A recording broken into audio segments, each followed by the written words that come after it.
हुआ जाए, जाता है हाय गमज़दा न हुआ जाता है, दिल का अरमान न हुआ जाए, जाता है हाय दिल का अरमान न हुआ जाए।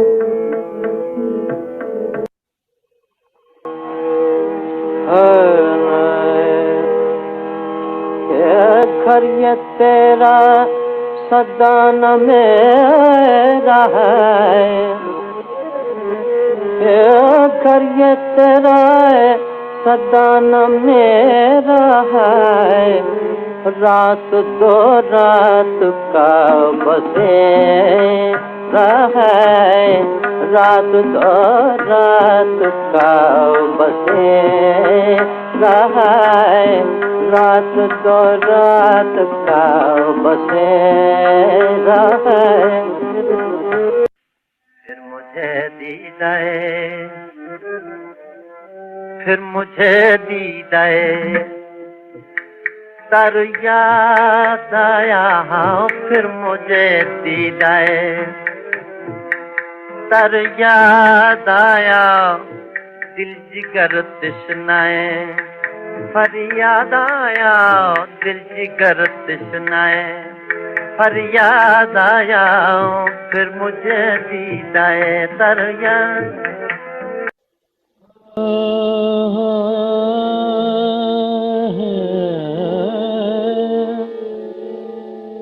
इश्क खुद मायने हिजाब हयात, इश्क खुद मायने हिजाब हयात, इश्क खुद मायने हिजाब हयात, हुस्न मजबूर इस तरह हयात, हुस्न मजबूर इस तरह हयात। मतवाले पने से जो घटाए झूम पड़ी है, छाती से धुआं उठा है जो बूंद पड़ी है, छाती से धुआं उठा है जो बूंद पड़ी है, छाती से धुआं उठा है जो बूंद पड़ी है। हाँ और सुना कुछ वो बुरा हो के भला हो, हाँ और सुना कुछ वो बुरा हो के भला हो, अरे जो बात तेरे मुंह की है मोती की लड़ी है, जो बात तेरे मुंह की है मोती की लड़ी है, जो बात तेरे मुंह की है। सबको नमस्ते, सबको नमस्ते। Thank you again, thank you very much for joining my session today. आज मेरा 42nd एपिसोड है दिल की आवाज़ का। सारे एपिसोड मेरे यूट्यूब पर अवेलेबल हैं, आप लोग सुन सकते हैं। और आज मैंने सहगल साहब पे बात करनी है, कुंदन लाल सहगल। सहगल साहब का 1947 18 जनवरी को डेथ हुई थी उनकी, सुबह सुबह। He died eight 6 AM in the morning. और 78 ईयर्स हो गए सहगल साहब को गए हुए। In 78 years, the Indian film industry has evolved, revolved, changed, done multiple things that have happened to the industry. But the base जो था पूरी इंडस्ट्री का वो सहगल साहब थे। हमारी जो वोकल सिंगिंग है इसका बेस सहगल साहब थे। मैं सहगल साहब पे कुछ बातें आज करूंगा। ये जो सेशन है हमारा आज, इसमें मैंने सारी प्राइवेट, हम लोग का यही हो रहा है।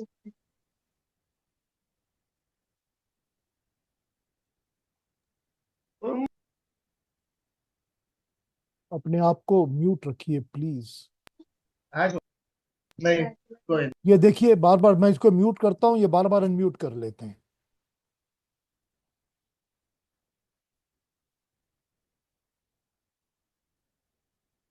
I think there is an option that admin can mute all.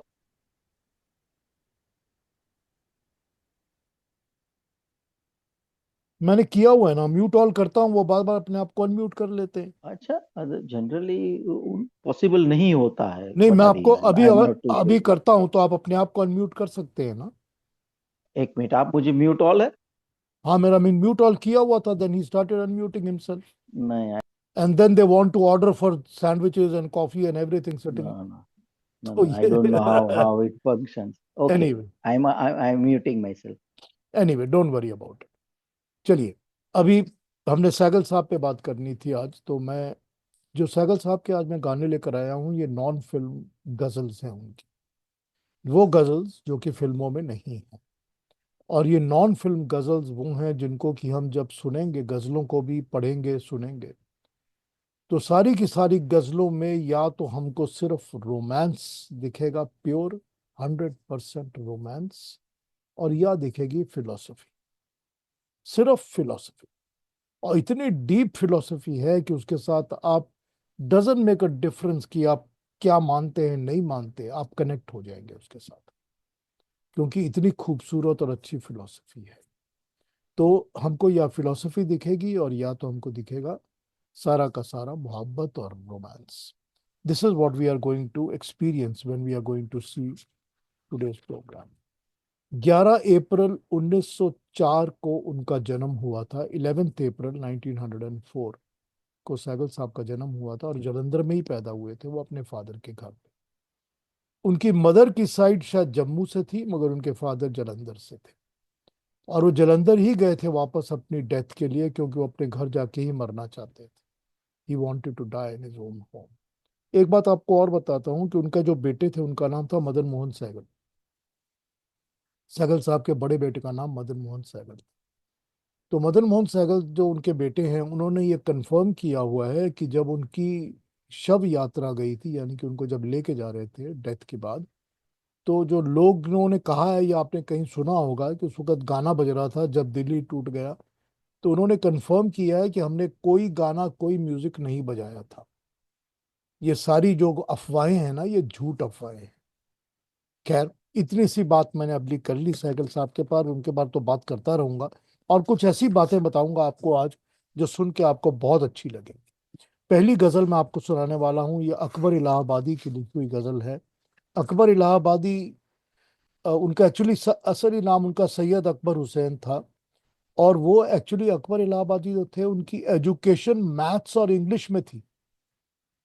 उनकी एजुकेशन मैथमेटिक्स और इंग्लिश में थी, और वो उसके बाद लॉयर भी बन गए थे, और लॉयर बनने के बाद वो रेलवेज में थे। रेलवेज में जाने के बाद वो सेशन जज बन गए, क्योंकि उन्होंने लॉ पास किया था। अब वो सेशंस जज बनने के बाद उनको एक अंग्रेजों ने उनको खान बहादुर की उपाधि भी दी हुई थी, अकबर इलाहाबादी को। तो but he was a poet, वो लिखते भी थे वो। तो लिखते तो थी। अब आपको आपने वो सुना हुआ होगा, हंगामा क्यों है बरपा, थोड़ी सी जो पीली है, तो बहुत पॉपुलर उसकी वो है, दैट इज लिखन बाय अकबर इलाहाबादी। लेकिन अब मैं आपको जो सुनाने वाला हूँ अकबर इलाहाबादी की गजल, ये है दुनिया में हूँ दुनिया का तलबगार नहीं हूँ। इसके वर्ड्स के ऊपर ध्यान दीजिए, मैं एक सेकंड यहाँ पर खोल लेता हूँ ताकि आपको इसकी पोइट्री के बारे में बता सकूं।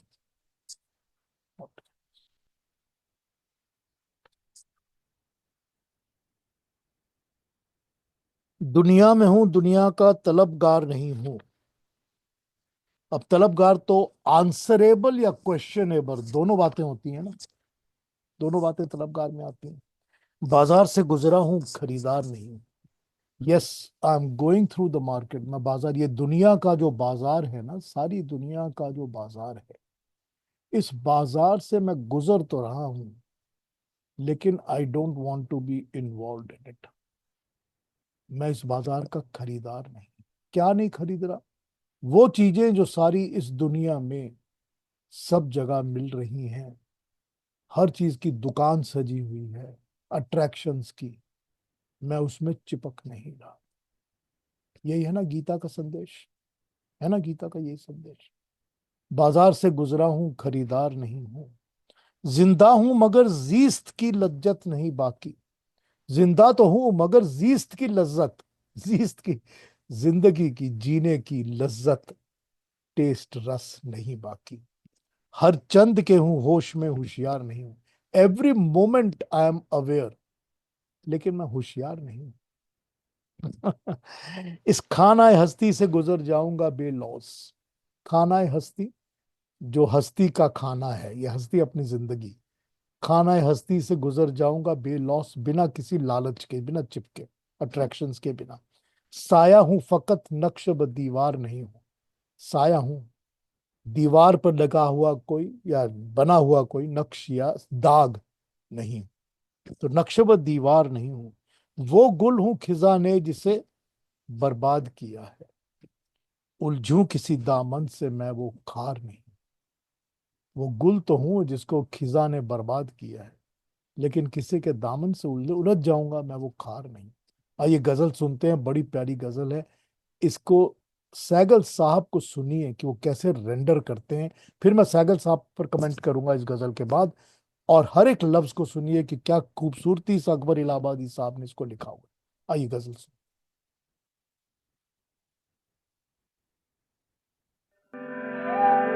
दुनिया में हूँ दुनिया का तलबकार नहीं हूँ, बाजार से गुजरा हूँ खरीदार नहीं हूँ। बाजार से गुजरा हूँ खरीदार नहीं हूँ। बाजार से गुजरा हूँ खरीदार। दुनिया में हूँ दुनिया का तलबगार नहीं हूँ।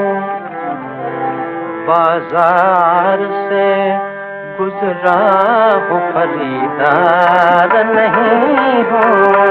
बाजार से गुजरा हूँ खरीदार नहीं हूँ। जिंदा हूँ। पहला हमने अकबर इलाहाबादी वाला सुना, सैगल साहब का गाया हुआ। हमारे घर में जब हम बच्चे थे तो हमारे घर में रेडियो सिलोन बजता था सुबह, और रेडियो सिलोन के वो 7:30 से 8 बजे वाले गाने सब हम सुना करते थे। और 8 बजे सैगल साहब का, 8 बजने से 2-3 मिनट पहले सैगल साहब का गाना बजता था। तो वहीं से सुन सुन के हमारे घर में हमने सैगल साहब को सुनना शुरू किया। और 8 बजे के बाद रेडियो बंद हो जाता था, बिकॉज हम सब बच्चों को स्कूल जाना होता था, तो we use to get ready and go. तो सैगल साहब तो हमको सुनाई दे जाते थे, वो एक तरह का सायरन होता है कि भी 8 बज गए, अब चलो भाई, get out, get ready to go to school. तो उस तरह से हमने सुनना शुरू किया। फिर घर में रिकॉर्ड प्लेयर आए और रिकॉर्ड्स आने शुरू हुए, तो वो सैगल साहब का 5 सेट का जो एलपी रिकॉर्ड्स निकले थे वो आए घर में पहले, तो वो हमने वहां से सुनना शुरू किया। तो सैगल साहब के जो रस है सुनने का, वो रस तो हमको तभी मिल गया था कानों में। लेकिन समझ थोड़ी दिन बाद आनी शुरू हुई कि ये क्या है क्या नहीं है। तो मैंने काफी बातें इसके बारे में लोगों से बातें की, पूछी, इधर उधर पढ़ी, तो वो मैं सब आपसे शेयर करूंगा थोड़ी थोड़ी देर में, सहगल साहब की बातें जो भी हैं। मगर सुनने का मजा सहगल साहब को आने लग गया था बचपन से ही, या कम उम्र से ही, जब हम, probably I was still a young 8, 9, 10 years old boy, and we used to like Saigal sahab's voice at that time also. हमको कभी नहीं लगा कि ये पुराने टाइम का सिंगिंग है या पुराने टाइम का इसके अंदर कोई और, हमको कभी भी ऐसा नहीं लगा था। We never felt it, I don't know, I we never felt it. खैर एनीवे, मैं सेकंड गजल पे आ जाता हूँ, जो दूसरी गजल है, इसको सुनते हैं फिर बातें करता रहूंगा। दूसरी गजल जौक साहब की है, मोहम्मद इब्राहिम जौक। कौन नहीं जानता, अपने जमाने के सबसे बड़े शायर थे वो। और जफर साहब के, मतलब बहादुर शाह जफर के कोर्ट में वो, he was the most prominent, Zafar के गुरु भी माने जाते थे, and he was the most prominent शायर ऑफ हिज टाइम। सबसे ज्यादा पॉपुलर, सबसे ज्यादा चर्चित शायर जो थे वो ज़ौक़ थे। आपने बहुत सारी ज़ौक़ की दूसरी चीजें देखी होंगी। अब तो घबरा के ये कहते हैं कि मर जाएंगे, मर के भी चैन ना पाया तो किधर जाएंगे, है ना, पढ़ा है ना आपने ये ज़ौक़ का। अभी इसको सुनते हैं, आइए। लाई हयात का आए कज़ा ले चली चले, अपनी खुशी ना आए ना अपनी खुशी चले। लाई हयात जिंदगी लाई, कज़ा मौत लेके चली चले गए। बेहतर तो है यही कि ना दुनिया से दिल लगे, पर क्या करें जो काम ना बेदिल लगी चले। अब बेदिल लगी, दिल लगी और बेदिल लगी, तो अगर बेदिल लगी ना काम करे तो क्या करें। तब तो दिल लग जाता है ना दुनिया में। दुनिया ने किसका राहे फना में दिया है साथ, दुनिया ने किसका राहे फना, जब फना हो रहा होता है ना, तब किसका दुनिया ने साथ दिया है। तुम भी चले चलो यूं ही जब तक चली चले, जाते हवाए शौक में है इस चमन से ज़ौक़। जो मेरे शौक हैं ना, वो सारे के सारे शौक चले जा रहे हैं, जाने वाले हैं, खत्म हो रहे हैं। I am going to be finished. सो जाते हवाए शौक में है इस चमन से ज़ौक़। ज़ौक़ तो पोएट है। अपनी बला से बादे सबा अब कभी चले, मेरी बला से अब हवा चले ना चले, अच्छी बादे सबा चले, कूल ब्रीज हो ना हो, how do I care, I am going to leave the world so I don't care. Thank you Pandey ji, आपने बताया कि ये खमाज राग है। तो आइए इसको सुनते हैं। चलिए फिर इसके ऊपर, सैगल के ऊपर ही फिर एक आपको और कुछ इंटरेस्टिंग बातें बताऊंगा। ज़ौक़ का लिखा हुआ गाना लाई हयात आए कज़ा ले चली चले, आइए।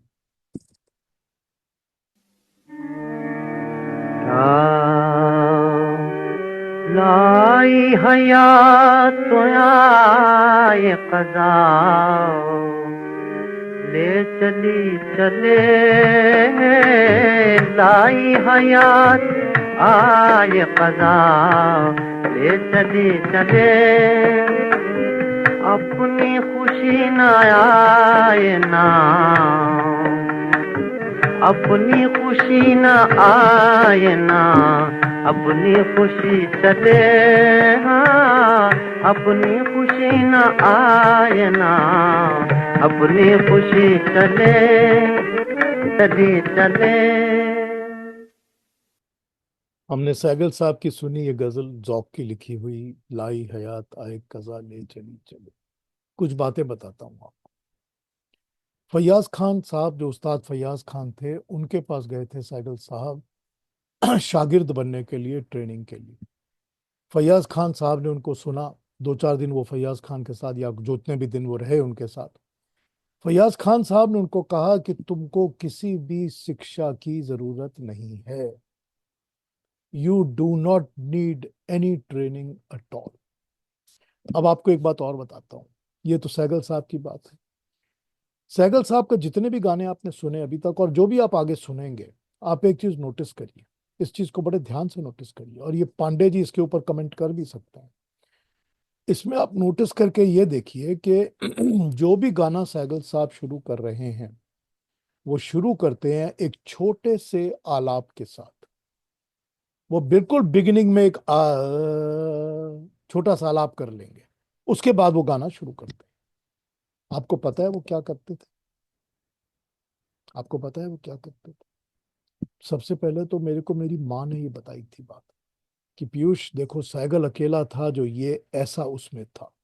फिर मुझको यही बात कानन देवी जी ने बताई थी। तो मैंने कानन देवी जी से जब बात की सैगल साहब के बारे में, तो उन्होंने जो बताया मेरे को, मैं आपसे वो भी शेयर करता हूँ। और मेरी माँ ने ये बताई थी, मेरी माँ ने मुझे ये बताया था, और कानन देवी जी ने हूबहू यही बात बताई थी, कि सैगल साहब एकमात्र, ओनली ऐसे इंडिविजुअल हैं इस दुनिया में कि जिनके लिए कोई भी ऑर्केस्ट्रा का इंस्ट्रूमेंट पहले ट्यून नहीं होता था। कि लता मंगेशकर गाने आएंगी तो पहले तानपुरे के ऊपर षड्ज बजेगा या पंचम बजेगा या हारमोनियम पे बजेगा, तो लता जी अपने आप को ट्यून करके उसी हिसाब से गाना शुरू करेंगे। रफी साहब आएंगे तो यही होगा। कोई भी सिंगर आता है तो पहले वो अपना एक नोट, टोन देखता है कि कैसे गाना गाना है मैंने, कि मैं तानपुरे के साथ अपने आवाज को मिला के देखूं, बीना के साथ देखूं, हारमोनियम के साथ देखूं, करेक्ट। लेकिन सहगल साहब जब आते थे ना स्टूडियो में, वो अपनी आवाज से पहले आलाप करते थे। उस आलाप के ऊपर हर एक म्यूजिकल इंस्ट्रूमेंट ट्यून होता था। उनके आलाप के ऊपर म्यूजिकल इंस्ट्रूमेंट ट्यून होते थे। आप सोच सकते हैं ये।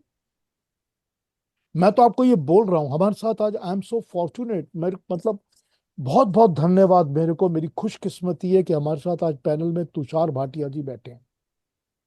मैं तो सोच भी नहीं सकता था कि इतने बड़ी हस्ती मेरे को ज्वाइन करेगी।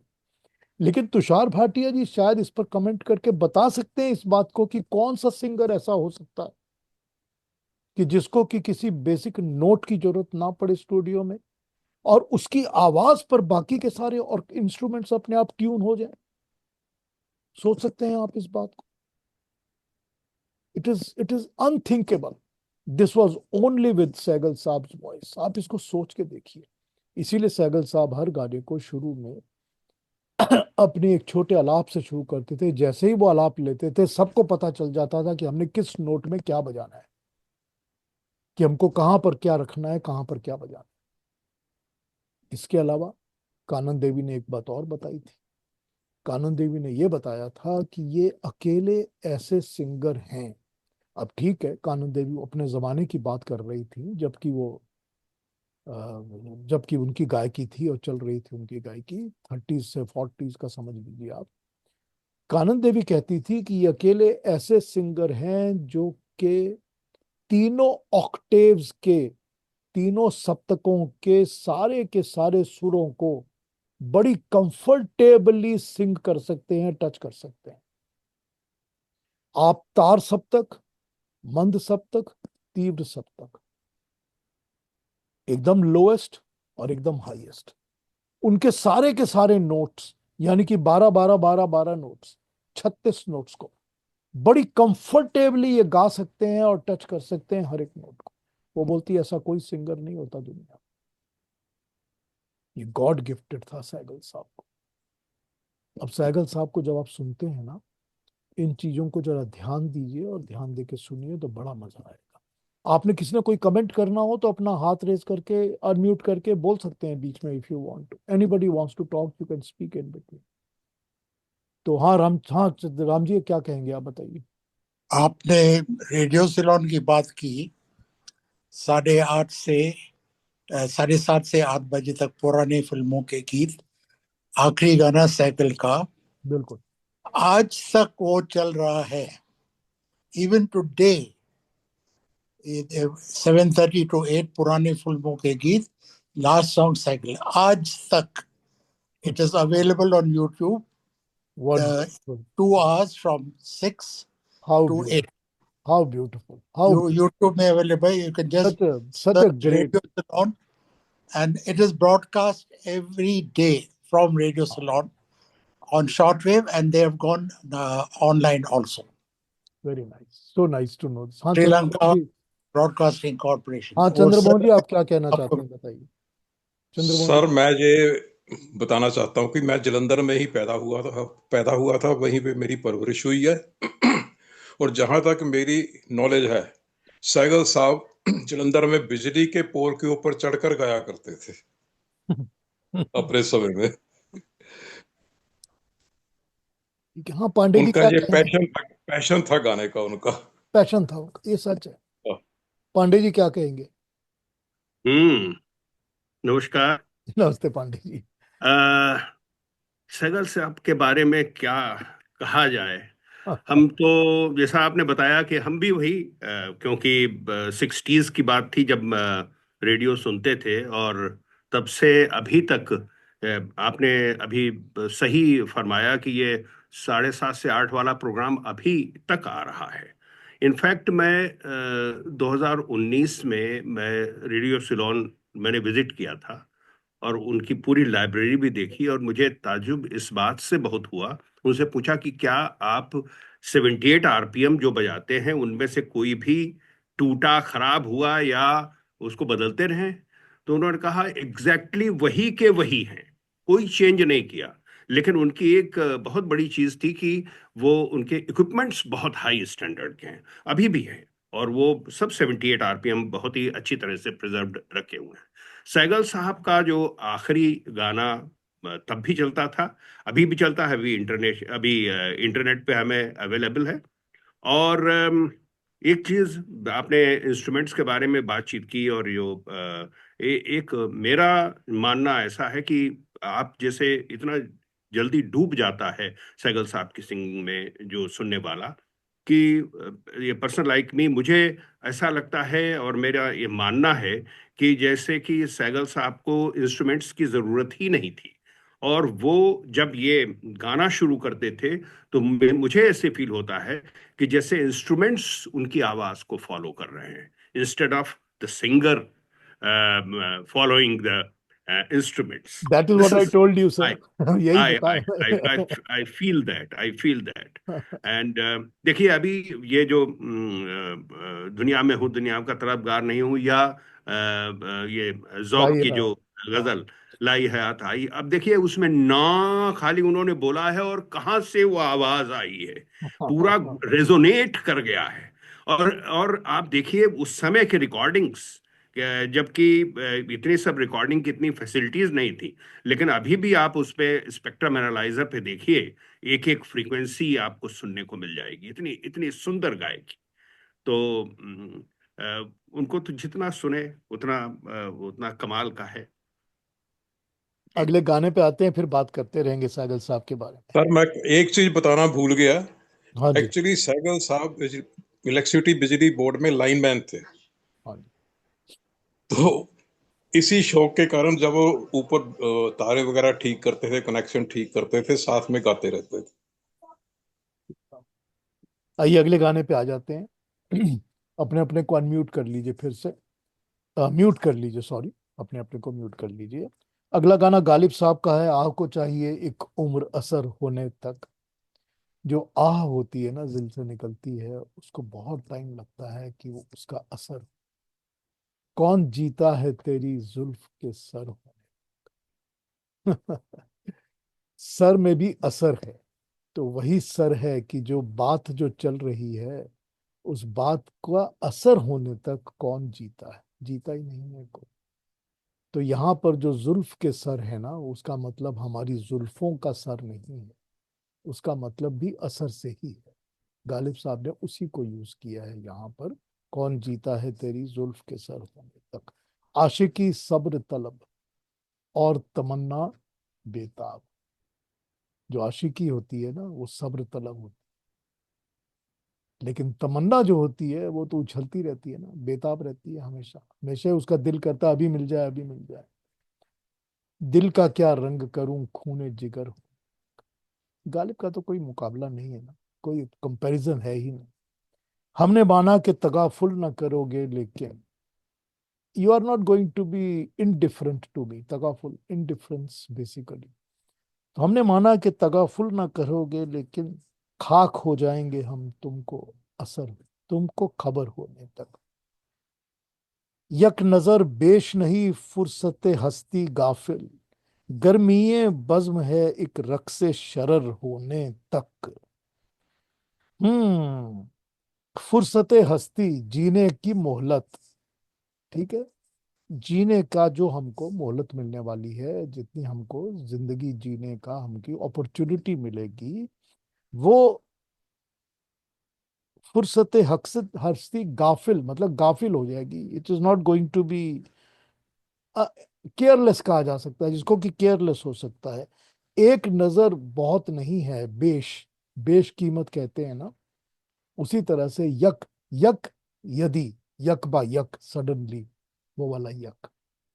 यक नजर बेश नहीं फुर्सत हस्ती गाफिल, गर्मी बज्म है एक रक्स शरर होने तक।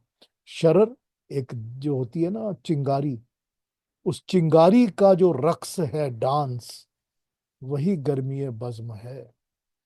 ठीक, जो शरीर के अंदर चलता है ना, हीट का डांस, वही इस बॉडी को चला के रखता है, वही हमारी फुर्सत हस्ती है, वही इस चीज को ऑपरेट कर रहा है।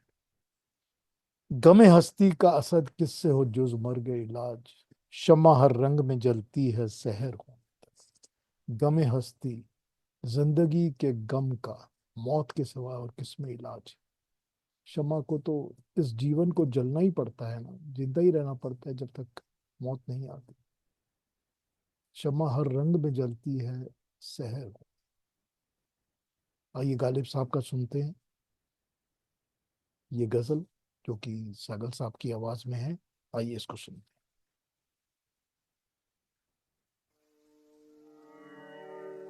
आह को चाहिए एक उम्र असर होने तक, कौन जीता है तेरी, हाय कौन जीता है तेरी जुल्फ के सर होने तक, हो कौन जीता है,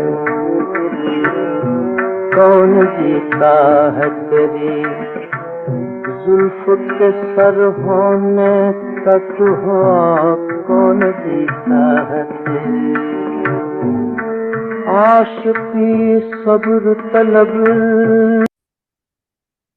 जितने आप गाने सुन रहे हैं ना, जितनी गजलें सुन रहे हैं आप, इन सब गजलों का म्यूजिक कॉम्पोजिशन सैगल साहब का अपना है।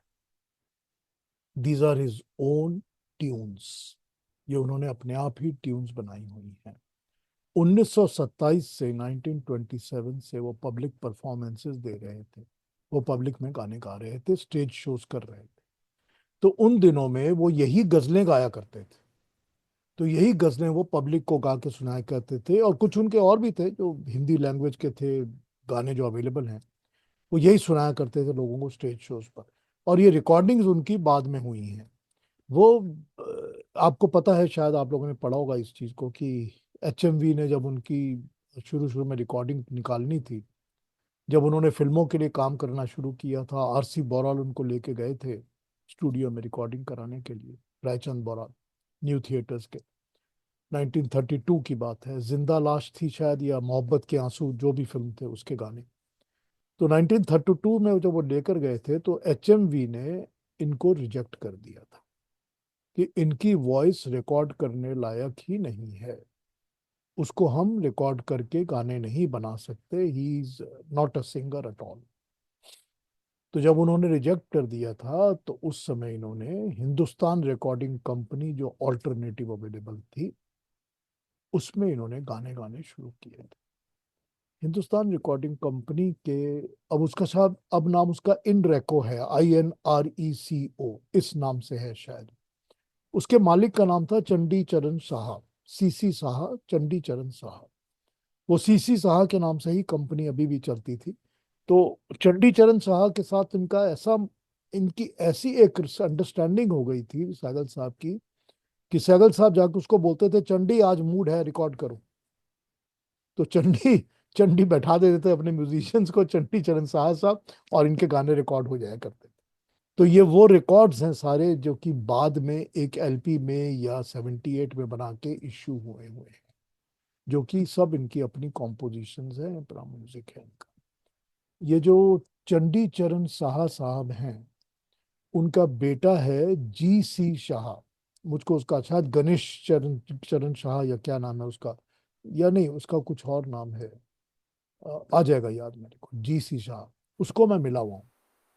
उनकी चौरंगी में दुकान हुआ करती थी, चौरंगी स्ट्रीट के ऊपर दुकान हुआ करती थी उनकी, SN बैनर्जी रोड के ऊपर एक्चुअली। मैं उनको मिला हुआ हूँ। तो उनकी दुकान में मैं कई बार गया हूँ, और मैंने काफी कुछ खरीदा हुआ है वहां से। सैगल साहब के भी और SD बर्मन के भी थे उनके पास। बर्मन दादा के भी बहुत सारे हिंदुस्तान रिकॉर्ड में हैं, बंगला गाने भी, हिंदी गाने भी। मैंने काफी कुछ खरीदा हुआ है उनसे। तो मैं GC शाह से कई बार मिला हूँ, 4-5 बार 6 बार मिला हूँ। वो मुझे ये तो नहीं बताते थे कि सैगल साहब के बारे में क्या था, मगर वो बड़े फॉन्डली रिमेम्बर करते थे कि माय फादर एंड सैगल साहब वर वेरी बूजम पैल्स। मतलब बूजम पैल्स, इतने बहुत अच्छे दोस्त थे दोनों। एक बात आपको और बताता हूँ कि मैं, सैगल साहब जो थे वो कलकत्ता जब आए, तो उन्होंने रेमिंगटन रैंड में नौकरी शुरू कर दी थी टाइपराइटर्स बेचने की। तो टाइपराइटर बेचा करते थे। तो उनको ये उनके लिए कहा जाता था कि जहां भी जाते हैं ये टाइपराइटर बेचने के लिए, जो भी कस्टमर ऐसा मिल जाता है जो कि थोड़ा सा रखता हो इंटरेस्ट, उनको ये गाना सुनाना शुरू कर देते हैं। और गाना सुनाते हैं तो टाइपराइटर इनका बिक जाता है।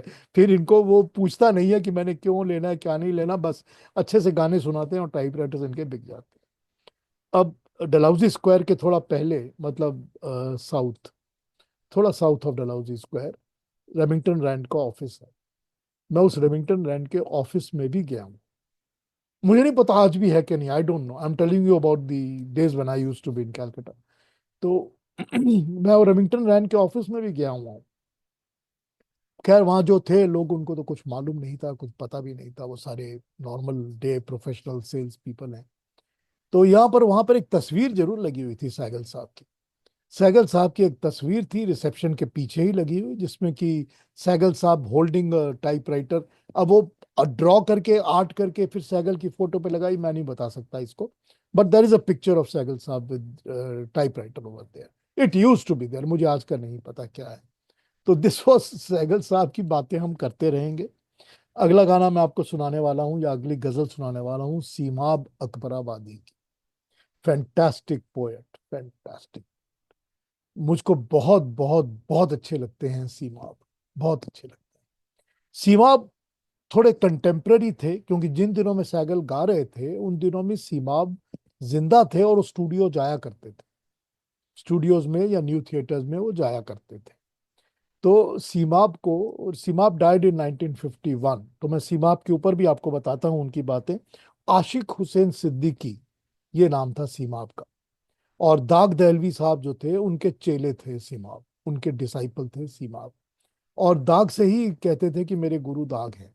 लेकिन सीमाब के अपने बहुत चेले हुए हैं, बहुत कंटेम्प्ररी पोएट्स हैं जो कि सीमाब के चेले हुआ करते थे, इनसे सीखा करते थे।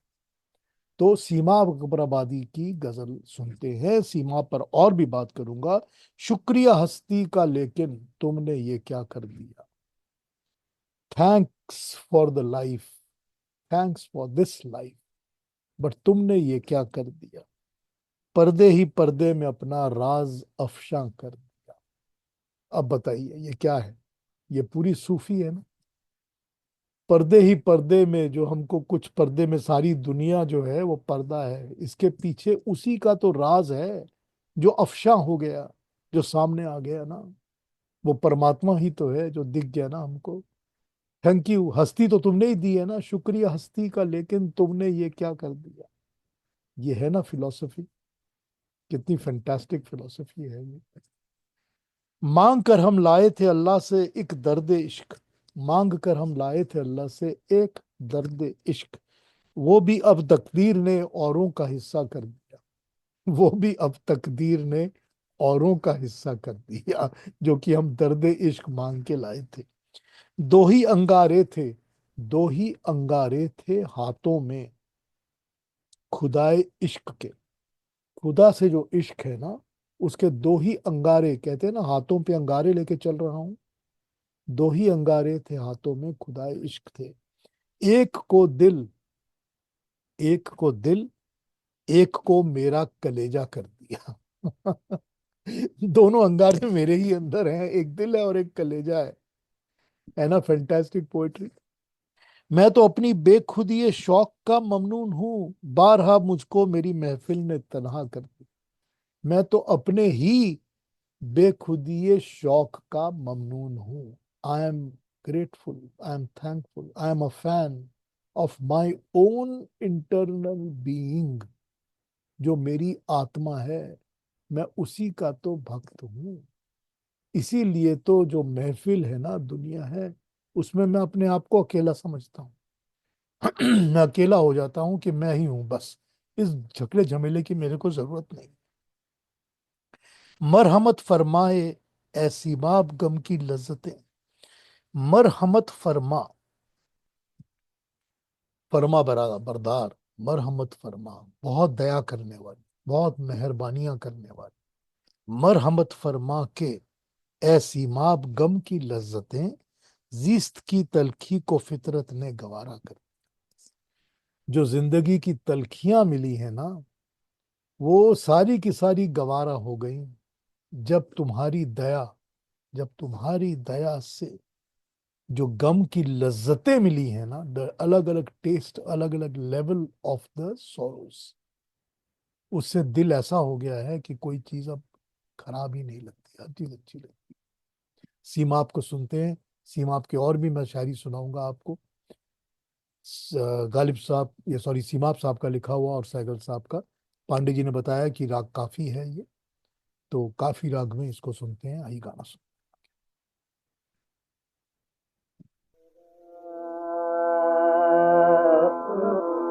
शुक्रिया हंसी का, लेकिन तुमने ये क्या कर दिया। शुक्रिया हंसी का, लेकिन तुमने ये क्या कर दिया। अरे पर्दे ही पर्दे में अपना राज अफशा कर दिया। पर्दे ही पर्दे में अपना राज अफशा कर दिया। शुक्रिया हंसी का, मांग कर हम लाए थे अल्लाह से एक दर्द इल्म। मांग कर हम लाए थे अल्लाह से एक दर्द इश्क हंसी का। जीस्त की तलखी को फितरत ने गवारा कर दिया। सीमा अकबराबादी बहुत फेवरेट पोएट थे मेरे। और अगला गाना भी मैं सैगल साहब का गालिब साहब का ही लेने वाला हूँ। अगला भी गालिब की गजलें इन्होंने मेरे ख्याल से टोटल 9 या 10 गाई हैं, और सीमाब की कोई 7 या 8 गाई। तो सीमाब और गालिब इनके चॉइस फेवरेट सिंगर थे सैगल साहब के, और फेवरेट पोएट्स थे सैगल साहब के, पोएट्स सॉरी। तो ये इन्होंने इस तरह से इन्होंने गाए हैं। मेरे ख्याल से सैगल साहब की जिंदगी में टोटल, आई बिलीव, उनके 209 ही टोटल गाने हैं, रिकॉर्ड्स सिंग, मतलब उनकी गाए हुए 209 गाने हैं उनके टोटल। उन्होंने 37 फिल्मों में एक्ट किया है, 37 फिल्म्स में, जिसमें 28 फिल्में हिंदी की हैं, 8 बंगला की, 1 तमिल की। 126 फिल्म सॉन्ग्स हैं, 126 फिल्म सॉन्ग्स, और 44 नॉन फिल्म सॉन्ग्स जो मैं बजा रहा हूं आपके लिए। और 31 बंगाली फिल्म सॉन्ग्स हैं, बंगला फिल्मों में बंगला गाने इन्होंने 31 गाए हुए हैं। 2 बंगला नॉन फिल्म गाने हैं, 2 तमिल के गाने हैं, 2 पंजाबी, 2 पर्शियन। ये उनका आउटपुट है टोटल सैगल साहब का। अब ये इतने छोटे से आउटपुट में से हम, अभी जो चंद्रमोहन जी नहीं, सॉरी, जो राम जी बता रहे थे, इस छोटे से आउटपुट में से हम देख रहे हैं पिछले पता नहीं इतने सालों से सैगल साहब का एक गाना 8 बजे तो बजेगा ही बजेगा। फिर भी वही बज रहे हैं ना गाने, उतने से ही है ना। ये तो कोई 10,000 5,000 गाने छोड़ के नहीं गए हैं ना, बस वही सुनते हैं हम, उसी में हमको इतना रस मिलता है। हाँ ठीक है, पांडे जी कंफर्म कर दिया आपने, शायद इन्होंने 10 ही गाए हैं गालिब के, और शायद 7 या कितने गाए हैं सीमा आपके। ठीक है ना। अब फिल्मों में हो सकता है और भी हो, मैं नॉन फिल्म की बात कर रहा हूँ। फिल्म्स में शायद यूज किए हुए होंगे और भी। तो नॉन फिल्म तो यही है इनका। बस क्वालिटी ओवर क्वांटिटी, आपने बस ठीक कह दिया चारू मित्रा जी, ये क्वालिटी ओवर क्वांटिटी ही है। अगले गाने पे आ जाता हूं मैं। फिर से गालिब का, गालिब की गजल है, दिल से तेरी निगाह जिगर तक उतर गई, दोनों को एक अदा में रजामंद कर गए। वो बाद आए शबाना की सरगर्मियां कहाँ, उठिए बसब की लज्जतें ख्वाबे सहर गई। बाद आए शबाना, वो जो खूबसूरत सी रात थी, ब्यूटी वाली रात, अब उसकी सर मस्तियां कहाँ हैं। वो मस्ती जो सर चढ़ के बोलती है, वो कहाँ बची है। उठो अब बस चलो, हो गया। लज्जतें ख्वाबे सहर गई, वो जो सुबह के ख्वाब की लज्जत थी ना, वो अब खत्म हो चुकी है। उठ जाइए। देखो तो दिल फरेबिए अंदाज नक्श पा, मौजे खिरा में यार भी क्या गुल कतर गई। पाँव छू लेने दो फूलों को इनायत होगी। क्या कहते हैं, देखो तो दिल फरेबिए अंदाज़े नक्शे पा, दिल फरेबिए अंदाज़े, वो अंदाज नक्शे पा, पाँव के अंदर, पाँव का नक्शे पा, पाँव पैरों का, पैरों का जहां पर छाप पड़ता है, ठीक है। मौजे खिरा में यार भी क्या गुल कतर गए, माशूक के मजे में जो ये गार्डन है, बाग है, उसमें क्या गुल फूल फैल गए, मेरी महबूबा के पैर पड़ते ही ऐसे लगता है जैसे कि सारी जगह फूल फैल गए। वही है ना, पाँव छूने में जो फूलों को इनायत होगी। एग्जैक्ट है ना, वही चीज यहाँ पर लिखी हुई गालिब साहब की। अगला शेर सुनिए, नजारे ने भी काम किया वहां नकाब का, मस्ती में हर निगाह तेरी तेरे रुख पर बिखर गई। नज़ारे ने भी काम किया, सारे के सारा जो आप आसपास का एनवायरनमेंट है, नज़ारा है, सीन है, उसने भी वो काम किया, वहां वहां पर उसने भी काम किया, वो नकाब का काम किया, लेकिन मस्ती से हर निगाह तेरे रुख पर बिखर गई। नकाब तो था, मगर वो जो मस्ती से जो नजारा था ना, उसने वो काम किया कि हर निगाह, आसपास की हर निगाह तेरे रुख पर बिखर गई। देखिए, बिल्कुल 100% सूफी भावना है कि हमको दिखता नहीं है भगवान, वो ईश्वर परमात्मा हमको नहीं दिखता है, लेकिन जो नज़ारे होते हैं ना, यही वो काम करते हैं कि जिससे हर मस्ती में एक हर निगाह तेरे रुख पर बिखर, जहां भी मैं देखता हूँ उसी की शक्ल नजर आती, ऊपर वाले की शक्ल नजर आती, जहां भी आप देखते हैं। मरा जमाने ने असदुल्ला खां तुम्हें, वो वलवले कहाँ वो जवानी किधर गई। बड़ा सिंपल शेर है, असदुल्ला खां जमाने के कारण ही सब बर्बाद होते हैं, वो वलवले, वो एक्सपेरिमेंट, वो एक्साइटमेंट्स कहाँ, वो जवानी किधर गई। एक चीज आप नोटिस करेंगे इस गजल को सुनते हुए कि सहगल साहब जब गाया करते थे तो वो सामने नोटबुक रख के या किताब रख के नहीं गाया करते, उनको ये जबानी याद होती थी और वैसे ही गाया करते थे, फ्लो में। उनको इसको या पढ़ने की जरूरत नहीं पड़ती थी किसी स्टैंड पे लगा के किताब की तरह। अब आप देखेंगे जब वो यहाँ पर ये गाएंगे ना, वो वलवले कहाँ वो जवानी किधर गई, कई बार आप नोटिस करेंगे कि कोई एक वर्ड वो गलत बोल जाएंगे और बोलने के बाद वो रुकेंगे, फिर वो पकड़ लेंगे ताल को और फिर शुरू हो जाएंगे। तो इसका मतलब बड़ा सिंपल सा होता है कि he was singing it out of his heart and mind, he was not reading and singing. ये आपको नजर आ जाएगा। आइए गजल को सुनते हैं, फिर आगे बढ़ते हैं।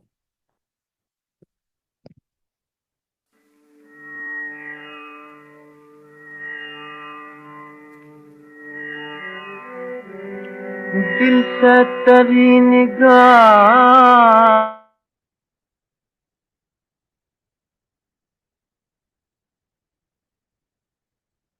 बंद हो गया क्या? दिल से तेरी निगाह जिगर तक उतर गई, दोनों को एक अदा में रजा मंद कर गई, दोनों को एक अदा में रजा मंद कर गई। वो बादाए शबाना की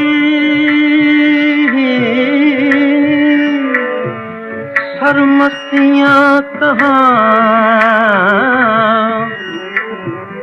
उठिए बस सब के लाज़ते ख्वाबे सहर गई, उठिए बस सब के लाज़ते ख्वाबे सहर गई। देखो तो दिल फरेबिए। Am I not able to hear? या के साउंड बंद हो गया या फ्रीज हो गया मैं, या क्या हो रहा है? आप सब मुझको सुन सकते हैं ना? Yes, sir, we can hear you. ठीक है, okay okay. The sound probably stopped in between, right? Yes, yes. हाँ ठीक है, शायद एनी जी फ्रीज हो गई हैं या उनका उनका आउट हो गया है शायद, तो ये उसके कारण हो सकता है। एनीवे, एक आपको और बात बताता हूँ। आप लोगों ने अगर अगर आप स्टडी करते हैं ना कभी कि फिल्मों में जो सिंगिंग है, गायकी है, जो हमको पता है आज के दिनों में गायकी जो होती है, अगर आप ये सोचना चाहते हैं कि इस गायकी में सैगल साहब के भक्त क्यों थे, सब क्यों, रफी साहब, किशोर साहब, मुकेश, लता, सब सैगल साहब के भक्त, सब उन्हीं की तरह गाने गाया करते थे। तो मैं आपको एक बात बताता हूँ। एक बंगला फिल्म थी, उसका नाम था चंडीदास। चंडीदास 1932 की फिल्म थी, बंगला फिल्म। और चंडीदास जो थी वो केसी डे उसमें मेन कैरेक्टर प्ले कर रहे थे। केसी डे बहुत बड़े सिंगर थे अपने टाइम के। और उसी फिल्म को लेकर दोबारा उन्होंने हिंदी में 1.5 साल बाद बनाया था, जो कि थी चंडीदास। हिंदी में 1934 में रिलीज थी चंडीदास हिंदी की। अब आप दोनों देख लीजिए, मैंने दोनों फिल्में देखी हैं और थिएटर में बैठ के देखी हैं। चंडीदास की बंगला आप देख लीजिए, उसमें भी अब वो स्टोरी जो है वो तो आपको पता ही है, जो एक ही है, वो रामी धोबन भी, और वो जो भी कहानी है, विद्यापति, सब कुछ वो एक ही स्टोरी है सारी। तो वो सारी की सारी स्टोरी के अंदर गाने ही गाने हैं, क्योंकि पोइट्री में ही लिखी गई पूरी की पूरी स्टोरी है। तो उसमें मैथिली गाने भी यूज हो जाते हैं, टैगोर साहब के मैथिली वाले भी यूज हो जाते हैं उसके बीच में। तो ये सब एक ही तरह मिक्स करके सारा पूरी film is based on music and songs. आप चंडीदास बंगला देख लीजिए, फिर आप चंडीदास हिंदी देखिए, आपको समझ में आ जाएगा कि सैगल का क्या मतलब था। चंडीदास बंगला में आपको साफ सुनाई देता है कि जो इंटोनेशन, जो गाने का तरीका है, वो थिएट्रिकल है।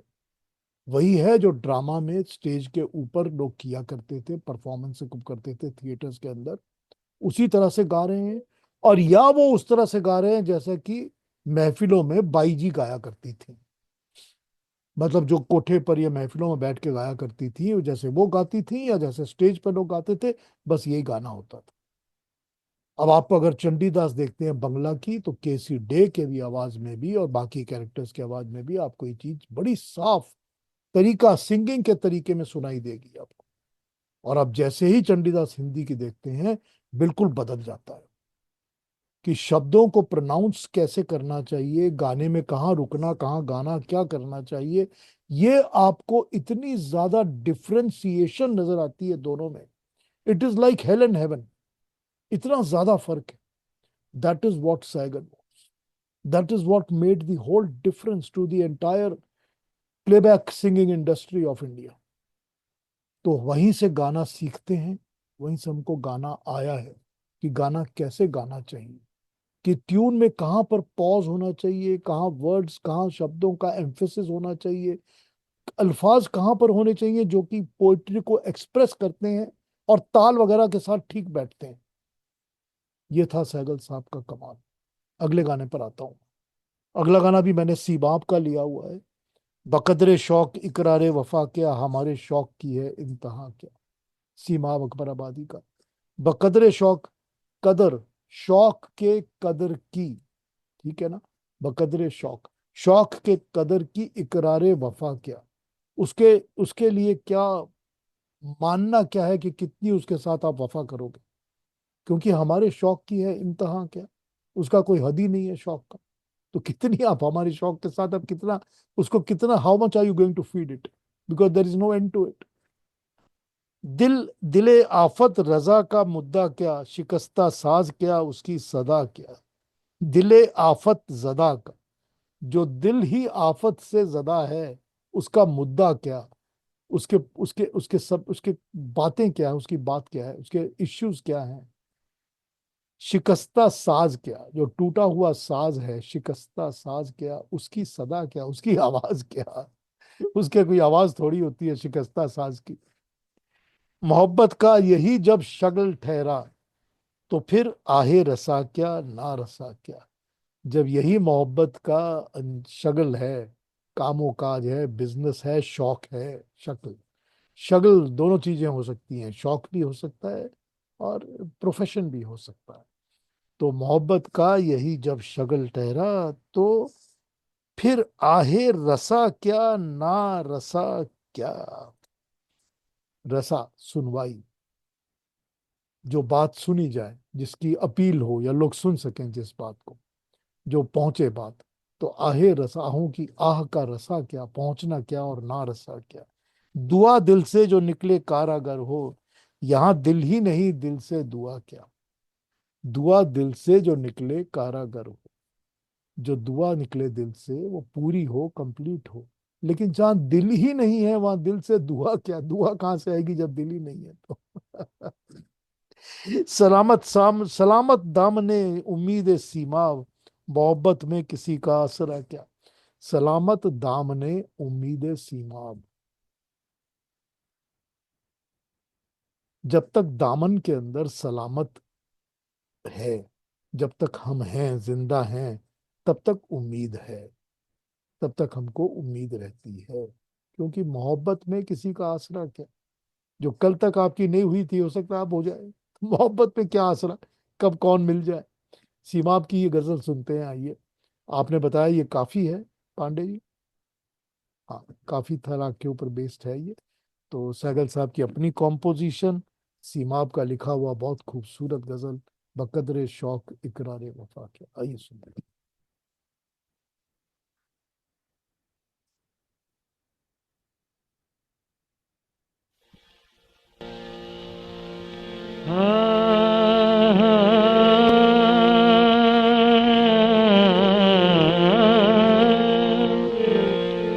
बकदरे शौक इकरारे वफा क्या है, बकदरे शौक इकरारे वफा क्या है, हमारे शौक की है इंतहा क्या है, हमारे शौक की है इंतहा क्या है।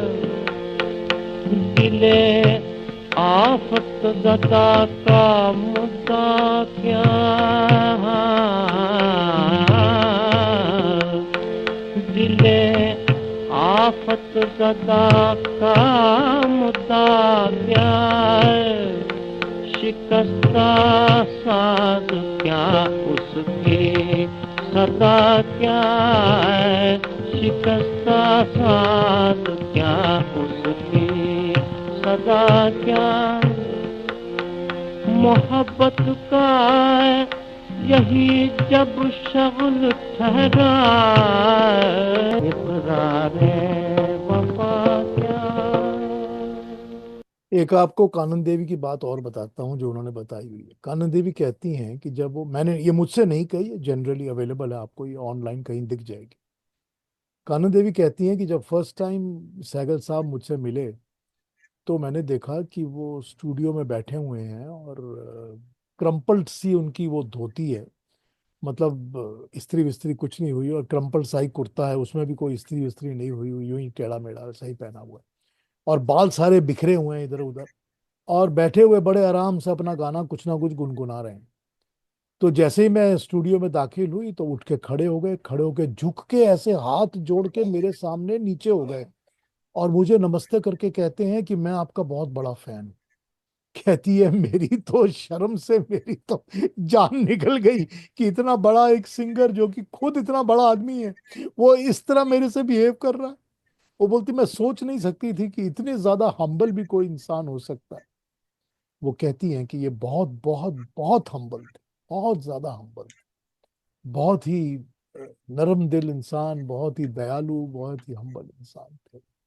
कभी उन्होंने केयर नहीं किया कि किसको कितने पैसे देने हैं, किसको क्या है क्या नहीं, इस चीज का वो बिल्कुल केयर नहीं करते थे, और लोगों को बांटते थे, वो सब कुछ बांटते थे। और कितने लोगों के घरों में फ्री में जाके उन्होंने गाने गाए हुए, कितने उनके मुलाजिम थे जिनके घरों में, स्टूडियो में कोई मुलाजिम था जिसकी शादी हो रही है तो उसके घर में पहुंच गए शादी पर गाना गाने के। इस तरह के उन्होंने बहुत सारे काम किए हैं सहगल साहब। अगला गाना आप सुनाता हूँ आपको सहगल से, इसका सहगल साहब का। ये भी गालिब का है, तो ये है आपका हर एक बात पे कहते हो तुम के तू क्या है। आप सब इस गजल को जानते हैं बहुत अच्छी तरह, सब जानते हैं इसको, लता ने भी गाया हुआ है बाद में, और औरों ने भी इस गजल को गाया हुआ है। हर एक बात पे कहते हो तुम के तू क्या है, तुम ही बताओ ये अंदाज़े गुफ्तगू क्या है। रगों में दौड़ने फिरने के हम नहीं कायल, ये जो रगों में दौड़ता फिरता रहता है ना, हम इसके कायल नहीं हैं। जब आंख ही ना टपका तो फिर लहू क्या है। तो उस खून का फायदा क्या है जब तक कि वो बिल्कुल मेहनत करे, इतनी ज्यादा ना हो, इतना अच्छा काम ना करे कि उसकी आंखों से ना टपके, है ना। पीऊं शराब अगर खुम भी देख लूं दो चार, ये शीशाओ कदओ कूजाओ सुबह क्या है। खुम क्या होता है पता है आपको? खुम होता है मटका। कुंभ, जिसको कुंभ कह रहे हैं ना हम लोग आजकल, कुंभ का मेला, वो कुंभ में से ही वर्ड खुम निकला हुआ है। तो ये पीऊं शराब अगर खुम भी देख लूं दो चार, मटके देख लूं दो चार, ये शीशा हो कदाओ कूजाओ सुबूजा, ये छोटी छोटी जो कप्स और ये सब लेकर आए हो ना मेरे सामने, ये इसका मैंने क्या करना है? मुझको मटका दिखाओ शराब का, तब तो मजा आएगा ना, वरना फायदा क्या है? हुआ है शाह का मुसाहिब फिर है इतराता, वगरना शहर में गालिब की आबरू क्या है। शाह का मुसाहिब हो गया है, शाह ने मुझे अपना ऑफिसर बना लिया है, इसलिए तो सारे शहर में बड़े इतराता हुआ फिरता रहता हूँ ना, बड़ा शो ऑफ कर रहा हूँ ना अपने आप को। वगरना शहर में गालिब की आबरू क्या है, वरना कौन पूछता है गालिब को। क्या प्यारा शेर है, क्या प्यारी गजल है उनकी लिखी हुई। ऐसे सिंपल स्ट्रेट वर्ड्स हैं कि समझने में कोई मुश्किल नहीं होती और हमको बिल्कुल असर करते हैं, एकदम स्ट्रेट। वाह, गालिब साहब के साथ तो कोई जवाब ही नहीं है उनका। इसको सुन लेते हैं, आइए।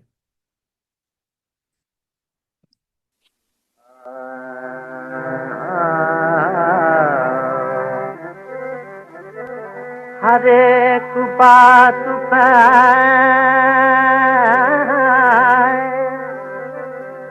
कहते हो तुम के तू क्या है,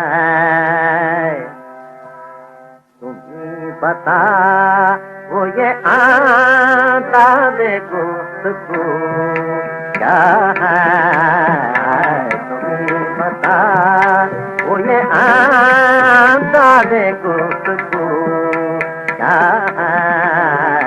हर एक पर रगों में दौड़ने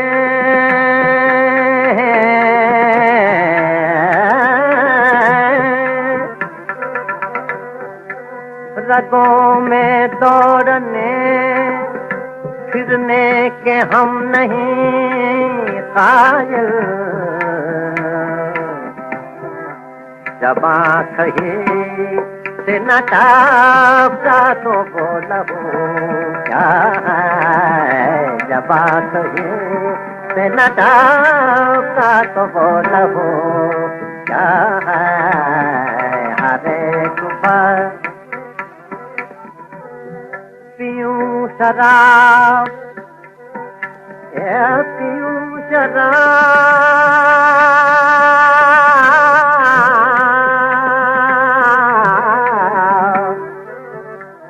पीऊं शराब, अगर खुम भी देख लूं तो चार,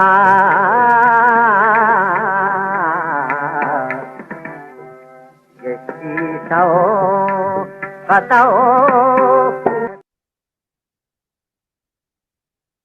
हुआ है शाह का मुसाहिब फिरे है इतराता, अगर ना शहर में आबरू।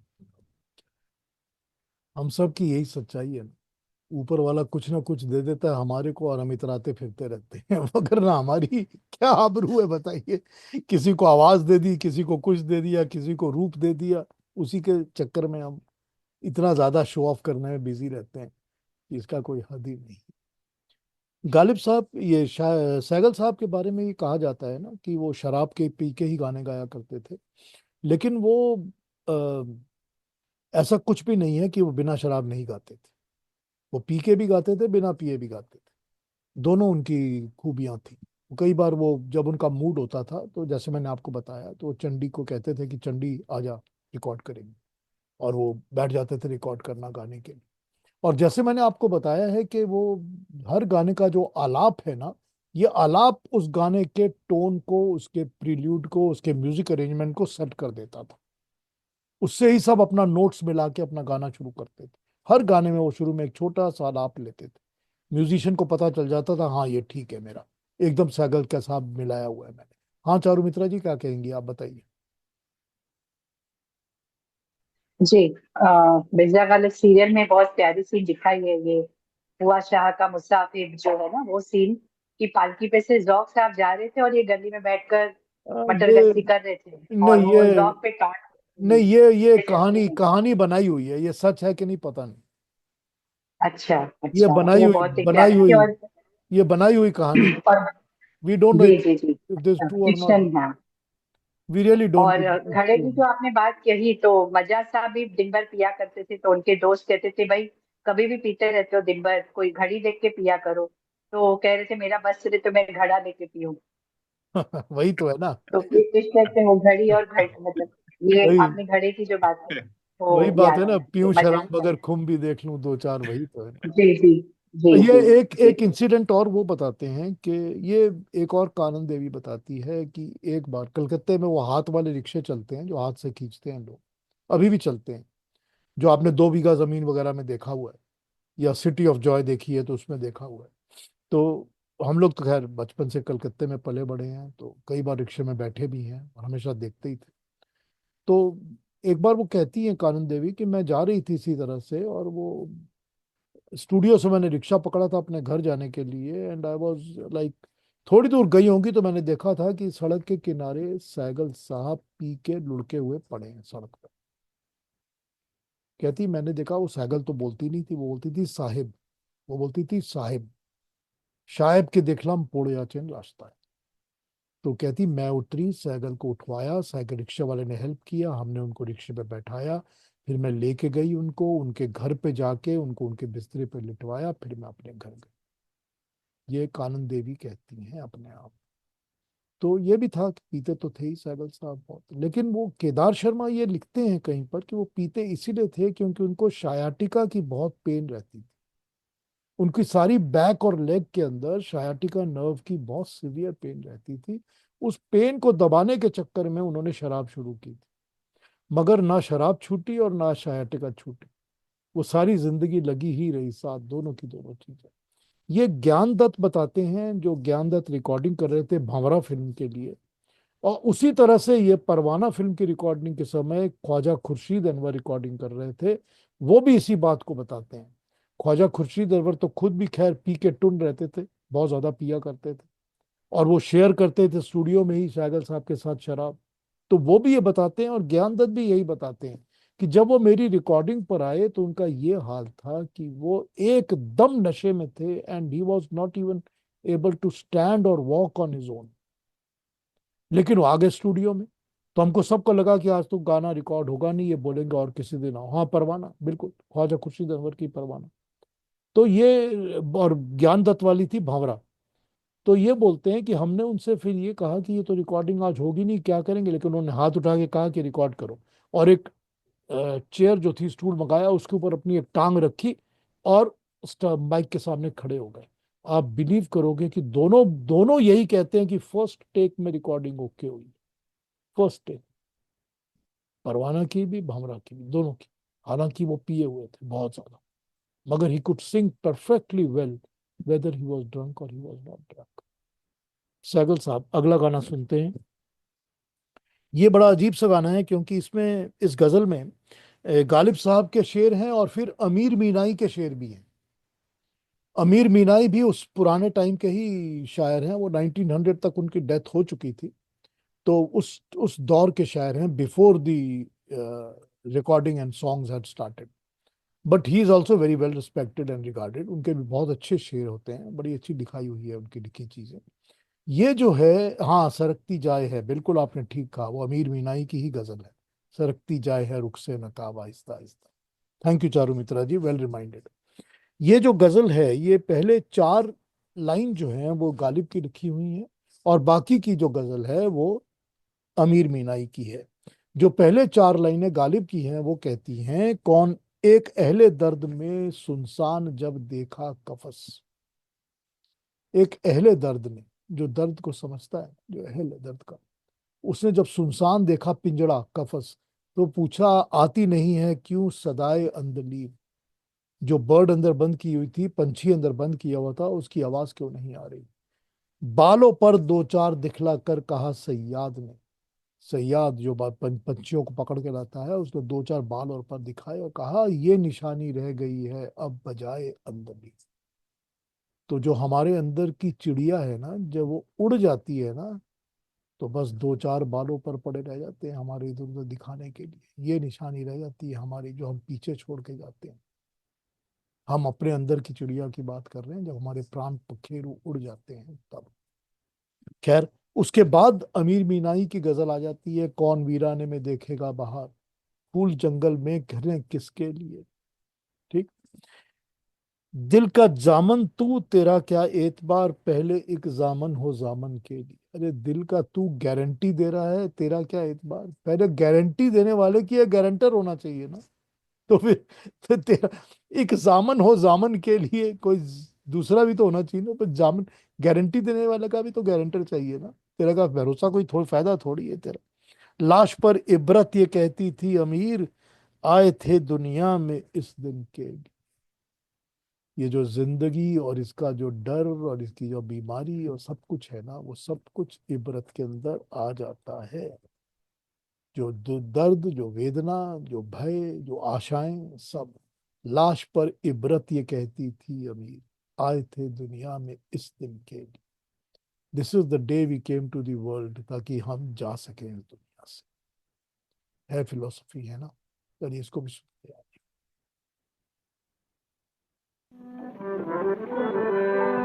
एक अहले दर्द ने है सुनसान जो देखा कफस, बोला अब आती नहीं है क्यों सदाए अंदली, बालों पर दो चार दिखला कर कहा सैयाद ने, ये निशानी रह गई है अब बजाए अंगली, कौन वीराने में देखे। गालिब और अमीर मीनाई, इन दोनों की शायरी को मिला के ये गाना बनाया हुआ था। Once again it is Saigal sahab own creation, own music composition. Saigal साहब की जितनी प्राइवेट हैं वो उनकी अपनी ही कॉम्पोजिशंस हैं, जो कि भजन हैं वो भी उनकी अपनी कॉम्पोजिशंस हैं। कभी उन पर भी बात करेंगे, कभी उनको भी सुनाएंगे आपको कि वो क्या थे क्या नहीं थे। सहगल साहब 1941 में बॉम्बे चले गए थे रंजीत मूवी टन यानी कि चंदूलाल शाह के इनविटेशन पर। और उनको बीएन सरकार ने, जो कि इसके मालिक थे न्यू थिएटर्स के, उन्होंने ही कहा था कि तुम चले जाओ, क्योंकि अब बंगाल की हालत अच्छी नहीं है, यहाँ पैसे वैसे हैं नहीं, अब डूब गए हमारे पैसे, क्योंकि बंगाल फेमाइन वगैरह हो चुका था तो बहुत बुरी हालत थी। तो उन्होंने ही कहा था कि तुम चले जाओ बॉम्बे, कोई बात नहीं, जाके साइन करो फिल्में वहां पर। उन दिनों में कहा जाता है, केदार शर्मा ये बताते हैं, उन दिनों में जब ये बॉम्बे गए थे अपने कलकत्ता को छोड़ के, तो न्यू थिएटर्स की फिल्म्स के लिए ये नॉर्मली एक एक फिल्म के लिए इनको 10 से 12 हजार रुपए मिलते थे। सॉरी, मैं डॉलर बोल गया, 10 से 12 हजार रुपए मिलते थे इनको एक एक फिल्म के लिए। जो हीरोइंस होती थी उनको 6 से 8 मिलते थे। बाकी एक्टर्स को, किसी को 500, किसी को 800, इस तरह मिला करते थे। पृथ्वीराज कपूर भी 6 से 8 हजार वाले एक्टर थे वैसे तो। जगदीश सेठी जो थे उनको भी 4 से 5 हजार मिलते। लेकिन ये बताते हैं अपने केदार शर्मा जी, फिर बताते हैं कि जब इन्होंने चंदूलाल शाह के साथ साइन की फिल्म्स, तो उनको 3 फिल्म का कॉन्ट्रैक्ट एक साथ मिला। भक्त सूरदास, तानसेन और भावरा, ये तीनों फिल्में रंजीत मूवी टन्स की थी और तीनों चंदूलाल शाह ने प्रोड्यूस की थी। वो 3 फिल्मों के कॉन्ट्रैक्ट के लिए इनको 1,05,000 रुपए मिले थे। 1,05,000 1941 में सहगल साहब को दिए गए थे to come to Bombay and sing for him in Bombay. फिर सहगल साहब बॉम्बे ही चले गए, लेकिन ये बम्बई में कभी खुश नहीं थे, कभी भी खुश नहीं थे। His love for Calcutta was very very supreme. कभी खुश नहीं थे बम्बई में जाकर। खैर, अगला गीत सुनते हैं। अगला मैंने आरजू लखनवी का गाना लिया हुआ है। ये आरजू लखनवी नहीं, हाँ, आरजू लखनवी का लिया हुआ है। ये आरजू लखनवी को भी आप सब जानते हैं, बहुत कुछ सुना हुआ है उन्होंने। आपने वो गाना सुना होगा सहगल साहब का, करूं क्या आस निराश भई, वो भी आरजू लखनवी का ही लिखा हुआ है। बहुत पॉपुलर थे आरजू लखनवी। बहुत सालों तक कलकत्ता में थे और कलकत्ता में वो सिंगर्स के साथ भी, म्यूजिक डायरेक्टर्स के साथ भी काम करते थे। फिर बॉम्बे में भी कई साल उन्होंने बहुत सारे गाने कानन देवी के भी लिखे हुए हैं आरजू लखनवी साहब ने। फिर वो बॉम्बे मूव कर गए, बॉम्बे में भी उन्होंने बहुत सारी गजलें लिखी हुई हैं। उसके बाद वो कराची चले गए अपने लास्ट फाइनल कुछ दिनों में, तो कराची में भी उन्होंने काम किया हुआ है। 1951 में उनकी डेथ हुई है। हाँ, जिन रातों में नींद उड़ जाती। तो ये 1951 में इनकी डेथ हुई है कराची में। तो पहले कलकत्ता, फिर बॉम्बे, फिर उसके बाद ये कराची चले गए थे। जी बिल्कुल, आपने ठीक कहा। रफ़ी साहब की गजल है, जिन रातों में नींद उड़ जाती है, क्या कहर की रातें होती हैं, दीवारों से टकरा जाते हैं, है ना। यही बात, यही है ना गजल। बहुत खूबसूरत गजल। आरजू लखनवी की गजल सुनते हैं। मतवालेपन से जो घटा झूम पड़ी है, छाती से धुआं उठा है जो बूंद पड़ी है। इस छाती से धुआं उठा है, भाप, स्टीम, तभी तो एक बूंद पड़ी है ना ऊपर से। जो मतवालेपन से जो घटा, अब यहाँ पर बालों की, जुल्फों की बात हो सकती है ना, कि जो इतनी मतवालेपन से तुम्हारी जो जुल्फे हैं, घटाएं हैं, वो जो झूम पड़ी हैं। हाँ, और सुना कुछ, वो बुरा हो कि भला हो। हाँ, और बताओ ना, और सुनाओ कुछ। अच्छा है, बुरा डजंट मैटर, वो बुरा हो या भला हो। अरे जो बात तेरे मुंह की है, मोती की लड़ी है। जो तेरे मुंह से बात निकलती है ना, वो मोती की लड़ी है। ठीक। कभी कह के देखिए अपनी खूबसूरत सी वाइफ को कि अरे जो बात तेरे मुंह की है, वो मोती की लड़ी है। फिर देखिए कितना लजीज और अच्छा खाना मिलता है आपको खाने के लिए। रहना नहीं इस देश में, जाऊं तो किधर जाऊं। रास्ता है कठिन, कोस कड़े, धूप कड़ी है। वो भी कोई जीना है दुखों से जो भरा हो। है सांस के एक फांस, सांस ऐसे लगती है जैसे कि फांस है, गले पे फंदा लगा हुआ है, कलेजे में गड़ी है, कलेजे में गड़ी हुई है। हाँ बेधड़क ए आरजू, अब कह लो खरी बात, रस्सी भी यही है, सूली भी पड़ी है। बेधड़क आरजू, तुम कह लो अपने दिल की बात। बेधड़क कह लो ए आरजू, दिल की बात, रस्सी भी पड़ी है और सूली भी पड़ी है। रस्सी भी यही है, सूली भी पड़ी। कितनी बोल्ड शायरी है ना यार, कितनी बोल्ड शायरी, जो उन दिनों में लिखी गई होगी और आज भी यही हालत है। सच बोलने वाले को यह सूली मिलती है या रस्सी मिलती है, यही आज भी होता है। आइए इस गजल को सुनते हैं सैगल साहब की आवाज में, आरजू लखनवी की आवाज में।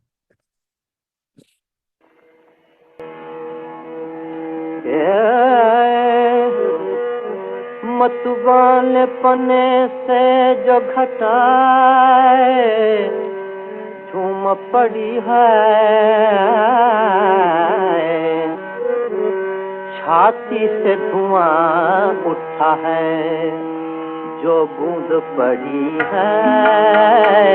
छाती से धुआं उठा है जो बूंद पड़ी है।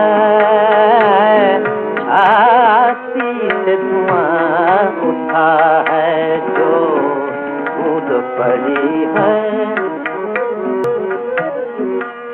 हाँ, आपने बताया भैरवी शायद ना पांडे जी। थैंक यू पांडे जी। ये एक आपको बड़ी अजीब सी बात बताता हूँ, याद आ गई। अगला गाना सुनाने लगा हूँ आपको, सीमाब का लिखा हुआ। मेरे पास अब दो गाने और हैं, उसके बाद आप लोग जो चाहें, जो भी कमेंट चाहें बोल सकते हैं।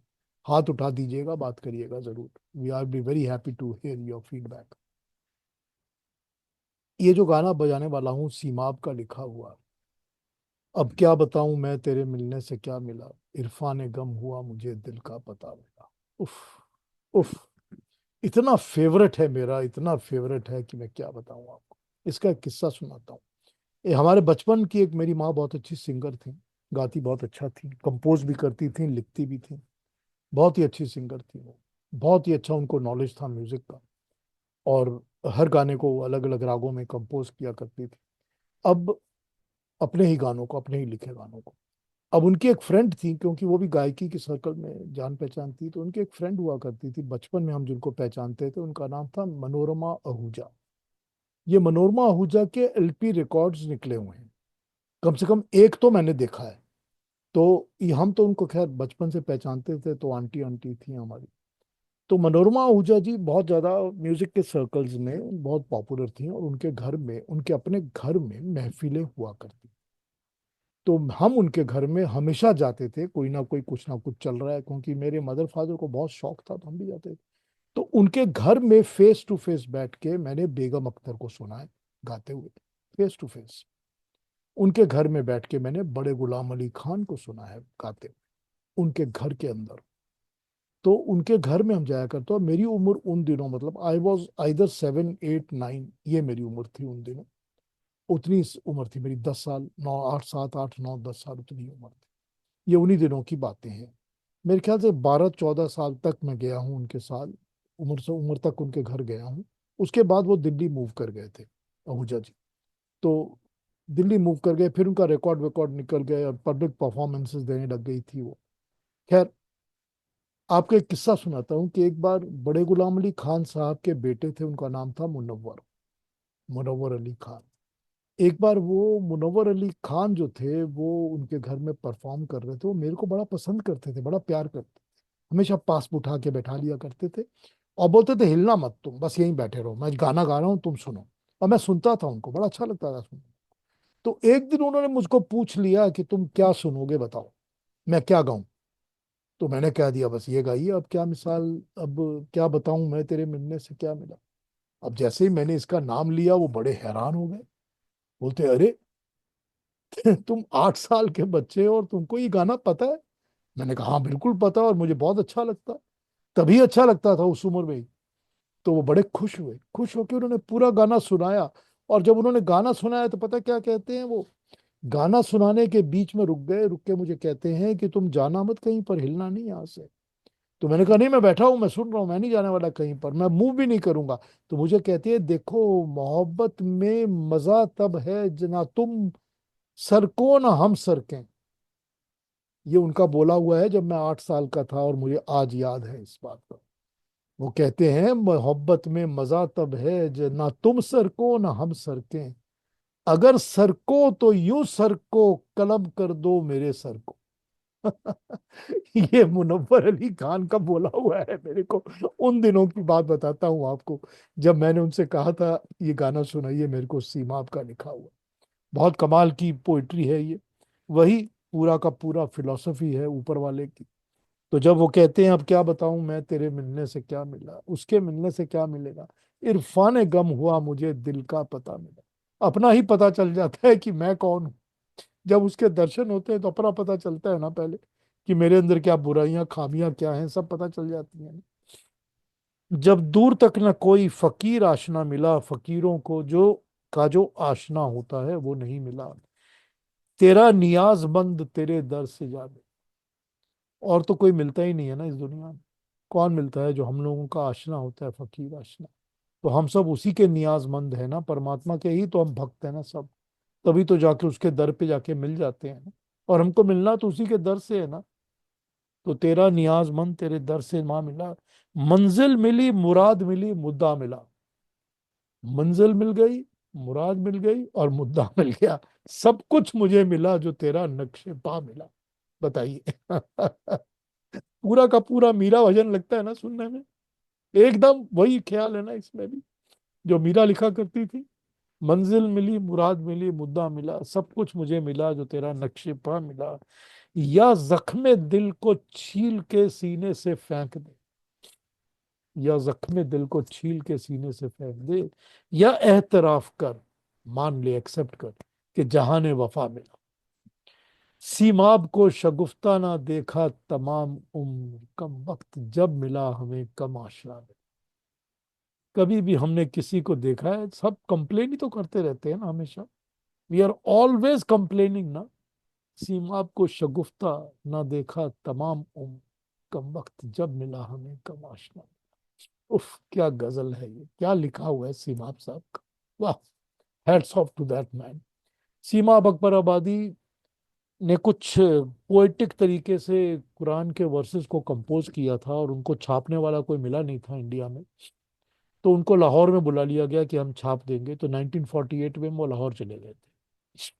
तो लाहौर में वो भटकते रहे इधर उधर। जिन्होंने बुलाया था वो पहचानने से उन्होंने इनकार कर दिया कि हमने तो बुलाया ही नहीं आपको।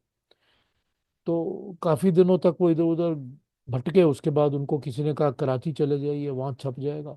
कराची चले गए, वहां भी उनका छपा तो है नहीं, वो चीज़ छपी नहीं उनकी। वहां उनको पैरालिटिक अटैक हो गया और 51 में उनकी कराची में डेथ हो गई, सीमाब साहब की।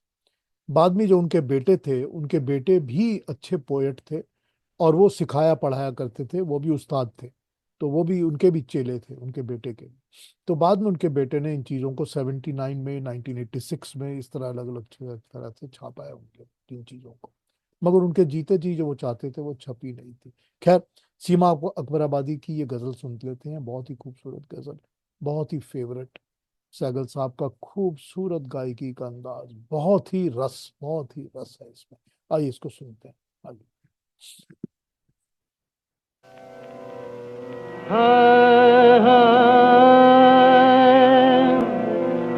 अब क्या बताऊं मैं तेरे मिलने से क्यों मिलना है,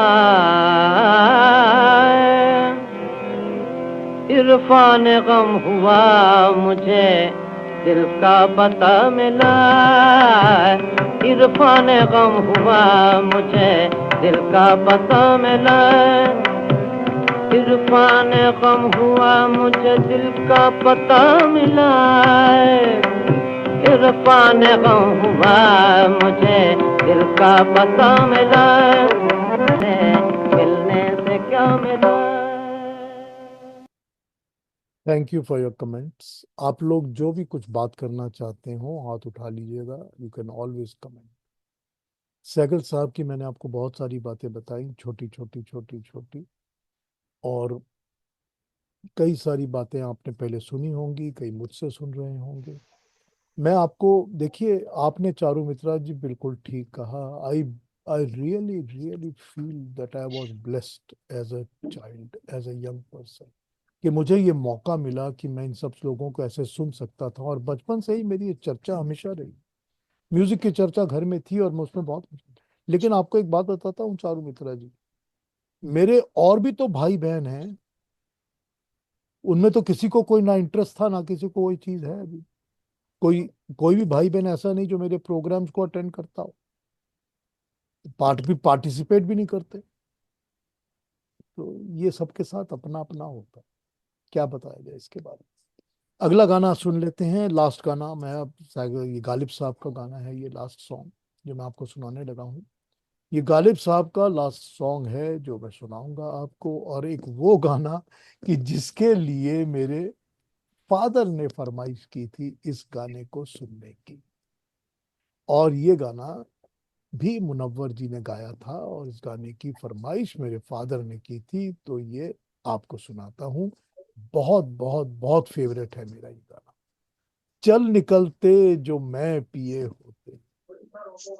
आप बताइए, चल निकलते क्या होता है? मतलब कुछ ना कुछ तो हरकत किए होते ना। अगर मैं पिए होते, मैं उन्हें छेड़ूं और कुछ ना कहें। ऐसा हो सकता है कि मैं उनको छेड़ रहा हूं और वो कुछ नहीं कहेंगे? चल निकलते जो मैं पिए होते, कहर हो या बला हो जो कुछ हो, काश के तुम मेरे लिए होते। what romantic poetry this is. मेरी किस्मत में गम गर इतना था, मेरी किस्मत में गम गर इतना था तो दिल भी यारब कई दिए होते।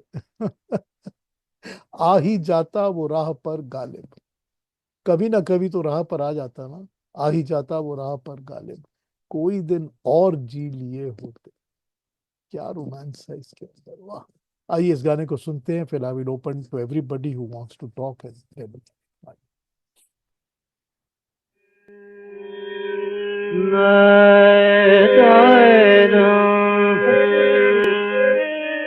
मैं उन्हें छेड़ूं और कुछ न कहे,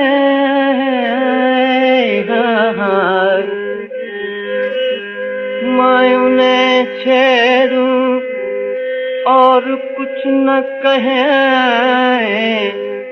चल निकलते जो मैं पिए होते, हाँ चल निकलते जो मैं पिए होते, हाँ चल निकलते जो मैं पिए। मैं उन्हें छेड़ूं कहीं वो से। Thank you. सहगल साहब को टैगोर ने ब्लेस किया था और अलाउ किया था कि मेरे गाने गा सकते हो। रविंद्रनाथ टैगोर ने खुद सहगल साहब को सुना था और सुनने के बाद कहा था हाँ तुम मेरे गाने गा सकते हो। क्योंकि रविंद्रनाथ बहुत पर्टिकुलर थे कि कौन गाएगा कौन नहीं गाएगा उनके गाने। एक पंकज मलिक को उन्होंने अलाउ किया था और सहगल साहब को अलाउ किया था। और इसी तरह से शरत चंद्र चैटर्जी स्टूडियो में आया करते थे जब उनकी देवदास की शूटिंग हो रही थी। और देवदास की शूटिंग के दौरान उन्होंने आकर कहा था कि सहगल साहब बहुत अच्छा गा रहे हैं, मेरी स्टोरी में मेरी कहानी में इनके गाने होने चाहिए। तो शरत चंद्र चैटर्जी ने भी कहा था और टैगोर ने भी कहा था सहगल के। सहगल साहब, पता नहीं मैंने आपको क्या बातें बताई हैं, कितनी बताई हैं, नहीं बताई हैं। कुछ बातें आपको पता होंगी, कुछ नहीं पता चली होंगी। But this is about Sehgal and I can probably talk about Sehgal multiple times. और उसके तो अभी मैंने फिल्मों के गाने उठाऊंगा तो फिर वही मजा आने लगेगा, मस्ती। कई रायचांद बोराल के बनाए हुए हैं, कुछ पंकज मलिक के, कुछ तिमिर बरन के। तिमिर बरन के एक भाई हुआ करते थे मिहिर बरन। तो वो मिहिर बरन और तिमिर बरन दोनों भाई हुआ करते थे। तो मिहिर बरन का भी म्यूजिक है, उन्होंने भी म्यूजिक दिए हुए हैं और सहगल साहब ने शायद मिहिर बरन के लिए भी गाना गाया हुआ है। वैसे ही कैसे सहगल साहब ने फिर खेमचंद प्रकाश के लिए भी गाया हुआ है और फिर ज्ञान दत्त के लिए भी और उसके बाद फिर नौशाद के लिए भी गाया हुआ है। तो सहगल साहब ने फिल्मों में तो इन सब के लिए गाए हुए हैं। खैर, आप सब में कोई जो भी कमेंट करना चाहें, बात करना चाहें, बोलना चाहें, प्लीज अपने आप को अनम्यूट करिए। You can say what ever you have in your mind. हाँ जी, सबसे पहले मेरे को निरंजन साहब का हाथ दिखा है, तो निरंजन जी आप पहले बोलिए। Thank you very much Piyush ji. आज का प्रोग्राम भी नॉन फिल्म होते हुए भी बहुत अच्छे अच्छे गजल आपने चुन चुन के लाए हैं, तो बहुत अच्छा लगा। लेकिन मेरा उर्दू अच्छा नहीं है इसलिए मैं ज़्यादा उसको समझ नहीं पाता हूँ। फिर भी मैं एक क्वेश्चन आपको पूछ रहा हूँ। तो वो तानसेन में खेमचंद्र प्रकाश जी का था, भंवरा में वो ज्ञान दत्त जी का म्यूजिक था, नौशाद साहब शाहजहाँ में था। लेकिन 1935 में अनिल विश्वास आए थे धर्म की देवी फिल्म से। वो बहुत सीनियर हैं, तो उनका म्यूजिक वो केएल सहगल के संगीत में नहीं है। ये आपको कुछ नहीं, पता है कि? निरंजन निरंजन जी, जो शौकत हुसैन रिजवी थे जिन्होंने जुगनू बनाई थी, शौकत हुसैन रिजवी जो नूरजहां के हस्बैंड थे, उन्होंने नूरजहां और सहगल को लेकर एक फिल्म साइन की थी जिसमें उन्होंने अनिल विश्वास को साइन किया था। तो Anil Biswas was composing music for Sehgal and Noorjahan, both of them. और अनिल विश्वास साइन हो चुके थे उस फिल्म के लिए और उन्होंने उसमें म्यूजिक देना शुरू किया था। तो उसमें उन्होंने जो एक गाना है ना, जीवन सपना टूट गया, मुकेश का गाया हुआ, ये उन्होंने सहगल के साथ रिहर्सल किया हुआ था, प्रैक्टिस किया हुआ था। लेकिन फिर वो उनकी जो रिजवी साहब थे उनकी खिटपिट हो गई कुछ, और वो फिर अपने फाइनेंसर्स के साथ, तो और उसके बाद वो डिले होता गया और then he move to Pakistan. और फिर सहगल साहब की डेथ हो गई, तो पूरी चीज कैंसिल होके खत्म हो गई। वरना Anil Biswas was signed to give the music for a Saigal and Noorjahan film. हाँ जी, thank you, is a precious information. Thank you sir. हाँ जी, राम जी क्या कहेंगे? एक मिनट, क्या पांडे जी, राम जी। पीयूष जी, सहगल साहब का आपने जो बजाया सब, स्पार्कल मेमोरीज। आप सच कह रहे हैं कि भाई we are lucky, maybe we are approximately the same age. We are lucky to have been able to listen to him from a young age. जैसे मैंने आपको पहले भी बोला था, अभी after listening to this session मुझे अभी ये पक्का लगता है कि his songs are very therapeutic. आज अगर मैं जाऊंगा, मेरी एक फ्रेंड है who runs a dementia centre, मैं अपनी ग्रैंड डॉटर को बोल रहा हूँ, she is studying in college, कि वे ये जाके उनको सब सुनाए and you will see the difference. It's therapeutic and it is relaxing meditation. Yes, it is. I'm surprised at myself कि भाई मुझे मालूम नहीं था कि भाई इनके प्राइवेट गाने इतने हैं, and then I already have these albums also. मुझे पता नहीं था कि भाई ये प्राइवेट गाने हैं. Thank you very much, Ram sir. जी, मैंने आपको बहुत मैंने एक बार सलाम. Ram Salutes to you. Thank you Ram ji. मैंने आपको एक पहले सेशन में बताया था कि सैगल एक वो सिंगर हैं जिनकी आवाज सुन के मैं मेडिटेशन की ट्रांस में चला जाता। It helps me go into trance. और उनको सुनने के बाद किसी और को सुनने का बहुत दिनों तक दिल नहीं करता, बस करता है उन्हीं को सुनते रहो बस। This is happened with me with Saigal. हाँ जी, पांडे जी क्या कहेंगे बताइए। मैं राम जी एक सेकंड। हाँ, मैं राम जी की बात से पूरा इत्तेफाक रखता हूँ। और थेरेपेटिक अगर वैल्यू देखें रागों के बारे में कि उनकी अपनी थेरेपेटिक वैल्यू होती है, और लेकिन उनको गाने वाला कौन है या पेश करने वाला कौन है। और अगर सैगल साहब किसी गाने को गा रहे हैं तो उसमें फिर चार चांद उसमें लग जाते हैं। मैं सिर्फ इसका जो प्रैक्टिकल मुझे अनुभव हुआ, जैसे मैं एग्जांपल लेता हूँ सिर्फ ये 7:30 से 8 वाला जो प्रोग्राम रेडियो सिलोन का, जिसमें आखिर में आखिरी गीत सैगल साहब का आया करता था, अभी भी आ रहा है, हम लोग तो बचपन से सुनते आ रहे हैं। अब जैसे अलग अलग डोज की दवाएं होती हैं, तो वो आखिर में जो जब ये दवा मिलती थी सुनने को, जो लास्ट गाना, वो इतना ज्यादा स्टे करता था, जैसे लॉन्ग लास्टिंग मेडिसिन होती है ना, तो वो उसी तरह से वो हम तो बचपन में देखते हैं कि अरे बाकी सब गाने कहाँ गए, यही मैं क्यों गुनगुना रहा हूँ, बिल्कुल जैसे दिमाग में चढ़ा होता था। तो उसका कारण सिर्फ यही है कि ये सैगल साहब की वॉइस इस तरह की थी और उनकी सिंगिंग इस तरह की थी, कि बड़ी डीप एक्टिंग होती थी। It is just like deep acting long lasting medicine. बिल्कुल पांडे मेडिसिनल इफेक्ट, ठीक कहा आपने बिल्कुल। Pandey ji, thank you very much. ये मैं I agree with you 100%. Thank you Ram ji. हाँ जी, और कोई कुछ कमेंट करना चाहेंगे, कोई कुछ बोलना चाहेंगे? Anybody wants to put in give any inputs? हाँ जी, निरंजन जी बताइए ना, बताइए निरंजन जी, अपने आप को अनम्यूट कर लीजिए।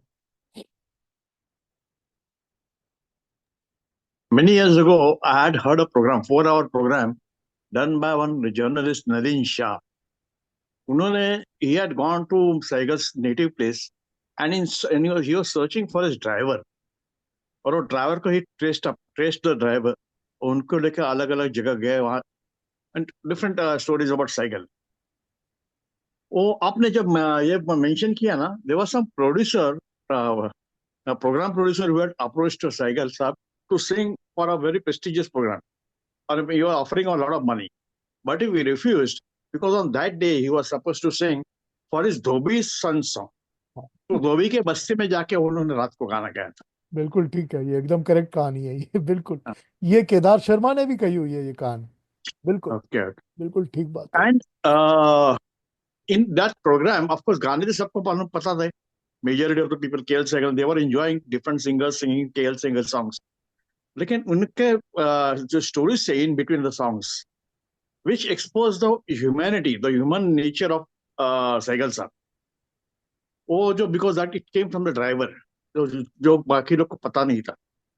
तो वो सुन के ना, I'll tell you at the end of the program, the whole theater was in tears. Totally.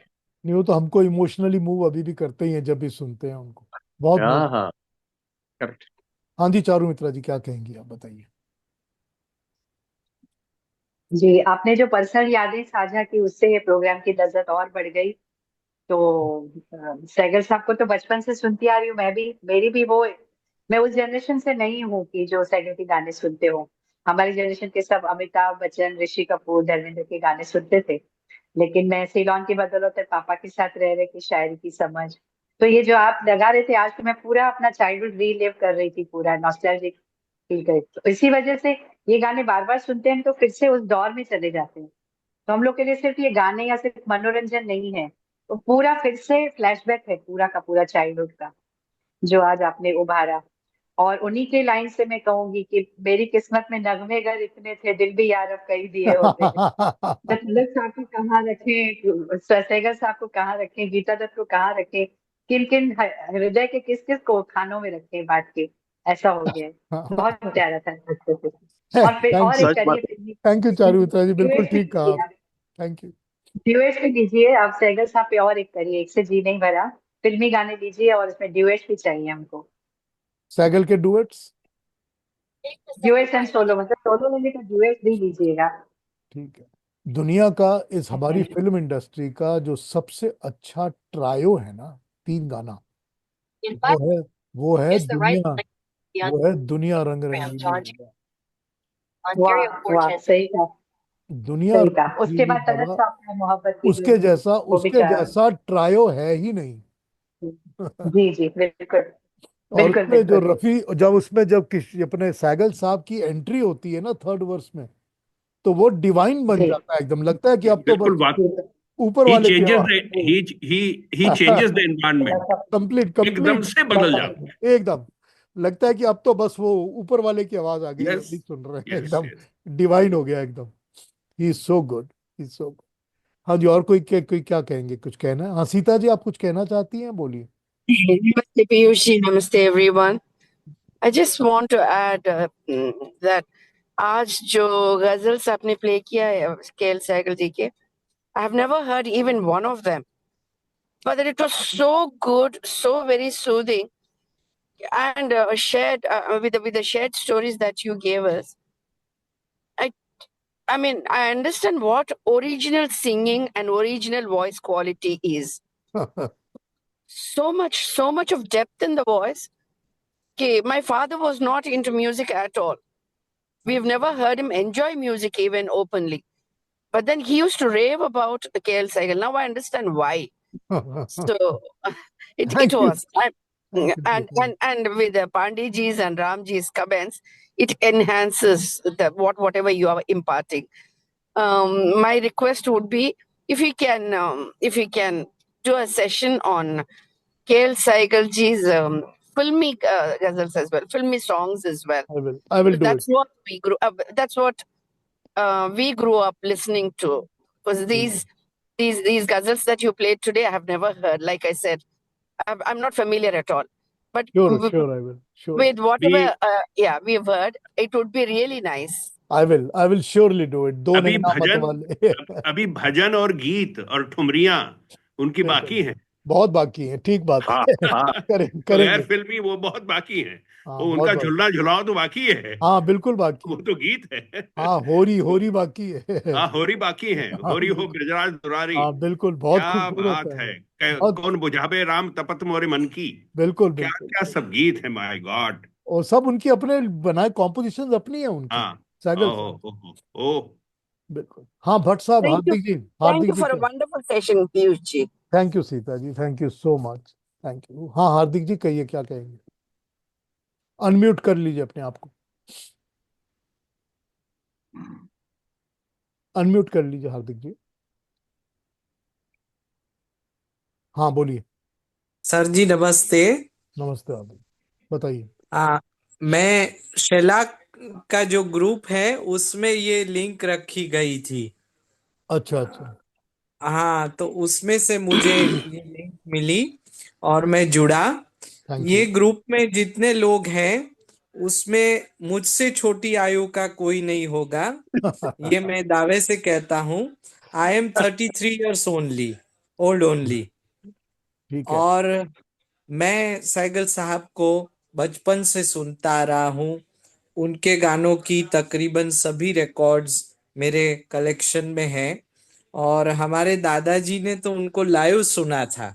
हाँ तो तो वो हमेशा बताते थे कि तुम जो रिकॉर्ड में सुन रहे हो वो तकनीकी मर्यादा के कारण सिर्फ 25% आया है। यदि उनको लाइव सुनते तो सोचो 25% में इतना झूमते हैं तो 100% कैसा होगा। लेकिन तब टेक्नोलॉजी की मर्यादा थी, इतने सेंसिटिव माइक्रोफोन्स वगैरह नहीं थे। लेकिन फिर भी जो टेक्नोलॉजी की मर्यादा में भी इतने आला दर्जे का काम इन लोगों ने किया। और सहगल साहब से एक बात और सीखने वाली है कि हर गायक को सीखनी चाहिए कि अल्फाज कैसे कहे जाते हैं। उनका जो अल्फाज कहने का ढंग है, उसमें जो एक अदायगी है, जो एक्सप्रेशन है, वो अद्भुत है। तो उनकी आवाज इबादत की आवाज लगती है बिल्कुल और वो रूहानियत वाली गायकी रखते हैं, ऐसा मेरा मानना है। ठीक कहा आपने, बिल्कुल बिल्कुल हार्दिक जी, आपने बिल्कुल ठीक कहा। 100%, 100% करेक्ट, वेरी नाइस। 100% बिल्कुल ठीक कहा। हाँ, हाँ, निरंजन जी क्या कह रहे हैं आप? दोनों निरंजन जी ने हाथ उठाए, एक निरंजन जी शुरू कर दीजिए पहले। I just agreed. Okay, please. बोलिए बोलिए No, बोलिए। no, I just agreed to what the previous speaker said. बस इतना ही। Thank you. हाँ जी, बोलिए निरंजन जी। मैं दो पांडे जी ने एक भजन की भी बात की, तो एक भजन है पूरन भगत और फिल्म में, हाँ, नयन हीन को नयन दिखा प्रभु, राह भक्त दिखा दिखा प्रभु। प्रभु, सूरदास, ओहो ओहो, उसको मैं सूरदास। मदर ऑफ ओहो, ऑल भजन्स कहता हूँ। बिल्कुल मधुकर बिल्कुल। श्याम हमारे चोर, हाँ हाँ, और यस, बिल्कुल सब सब, वो अरे क्या माखन क्या खा गीत है, माय गॉड। बिल्कुल। नैन ही को और तो और मैं दूसरा जब पंछी सुनता हूँ का गाना मैं जब सुनता हूँ रो एक पड़ता हूँ। पंछी काहे हो तो उदास। हाँ बिल्कुल हाँ बिल्कुल, ओह। ओ हाँ, हो, हाँ, एक सुनो रे एक कृष्ण काला। हाँ, हाँ, सुनो हाँ, सुनो हरे बिल्कुल कृष्ण का। एक बिल्कुल एक बिल्कुल। एक अवसर एक बीतो गाना जात और भी प्राणी जिक्र तेरो, करना चाहता हूँ, अवसर जो बीतो मुझे जात बहुत, प्राणी तेरो। हाँ, मुझे बहुत। बहुत अच्छा लगता है। एक और गाना है, ए कातिबे तकदीर, हाँ, वो तो इतना वो तो मुझे है यस, ही, बता वो दे। तो है हाँ, ही, वो वर्ल्ड फिल्मी तो फेमस, फिल्मी वर्ल्ड वो फिल्म। भी फेमस। है। और आज मैं पीयूष जी के प्रेज में मैं ये कहना चाहता हूँ कि जो जितने भी लोग बचे हुए हैं अभी तक, वो केएल सहगल का फैन है, उनके लिए आज का प्रोग्राम एक आर्काइव की तरह रहेगा। Thank you very much. ये थैंक यू, बहुत आर्काइव है, बहुत अच्छा। जब आप चाहोगे सुन सकते हैं। Thank thank you. You, thank you Niranjan ji. Raja ji क्या कहना चाहते हैं, आप बताइए। I'll end this in a comical way. I remember 7:30 8 o'clock show programme होता था, लास्ट का सैगल साहब का होता था। तो हम जवानी में हंसते थे फादर के, पापा ये क्या है? कहते बेटा ये तो सोए बंदे उठ जाते हैं इनकी आवाज सुन के। And thereafter I used to make sure that I would listen to that song, and those are etched in my memory. He was easily the best singer India has ever had. हाँ, you are right, बस true that's the true final word, true, final word, the best singer India Yes. Has absolutely. Ever had. बिल्कुल। Thank you very much sir, thank you. हाँ जी, और कोई कुछ comment करेंगे? Anybody wants to say anything? बस इतना ही कहेंगे सर कि फिल्मी गानों का उसका प्रोग्राम उनका जल्दी से जल्दी करिए, करूंगा सर, क्योंकि करूंगा। क्योंकि ये ऐसा है कि गजल तो अच्छी थी लेकिन हमने ज्यादा सुनी नहीं थी, because we don't belong to that particular era. So I would be too happy to hear from you about cycle for the filmy this things, ghazals and songs. Sure. हाँ, अरुण जी तो क्या कहेंगे? अरुण जी क्या कहेंगे, बोलिए। अनम्यूट कर लीजिए अरुण जी।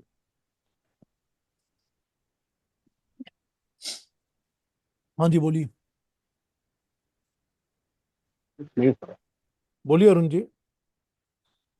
नयन हीन को राह दिखा प्रभु।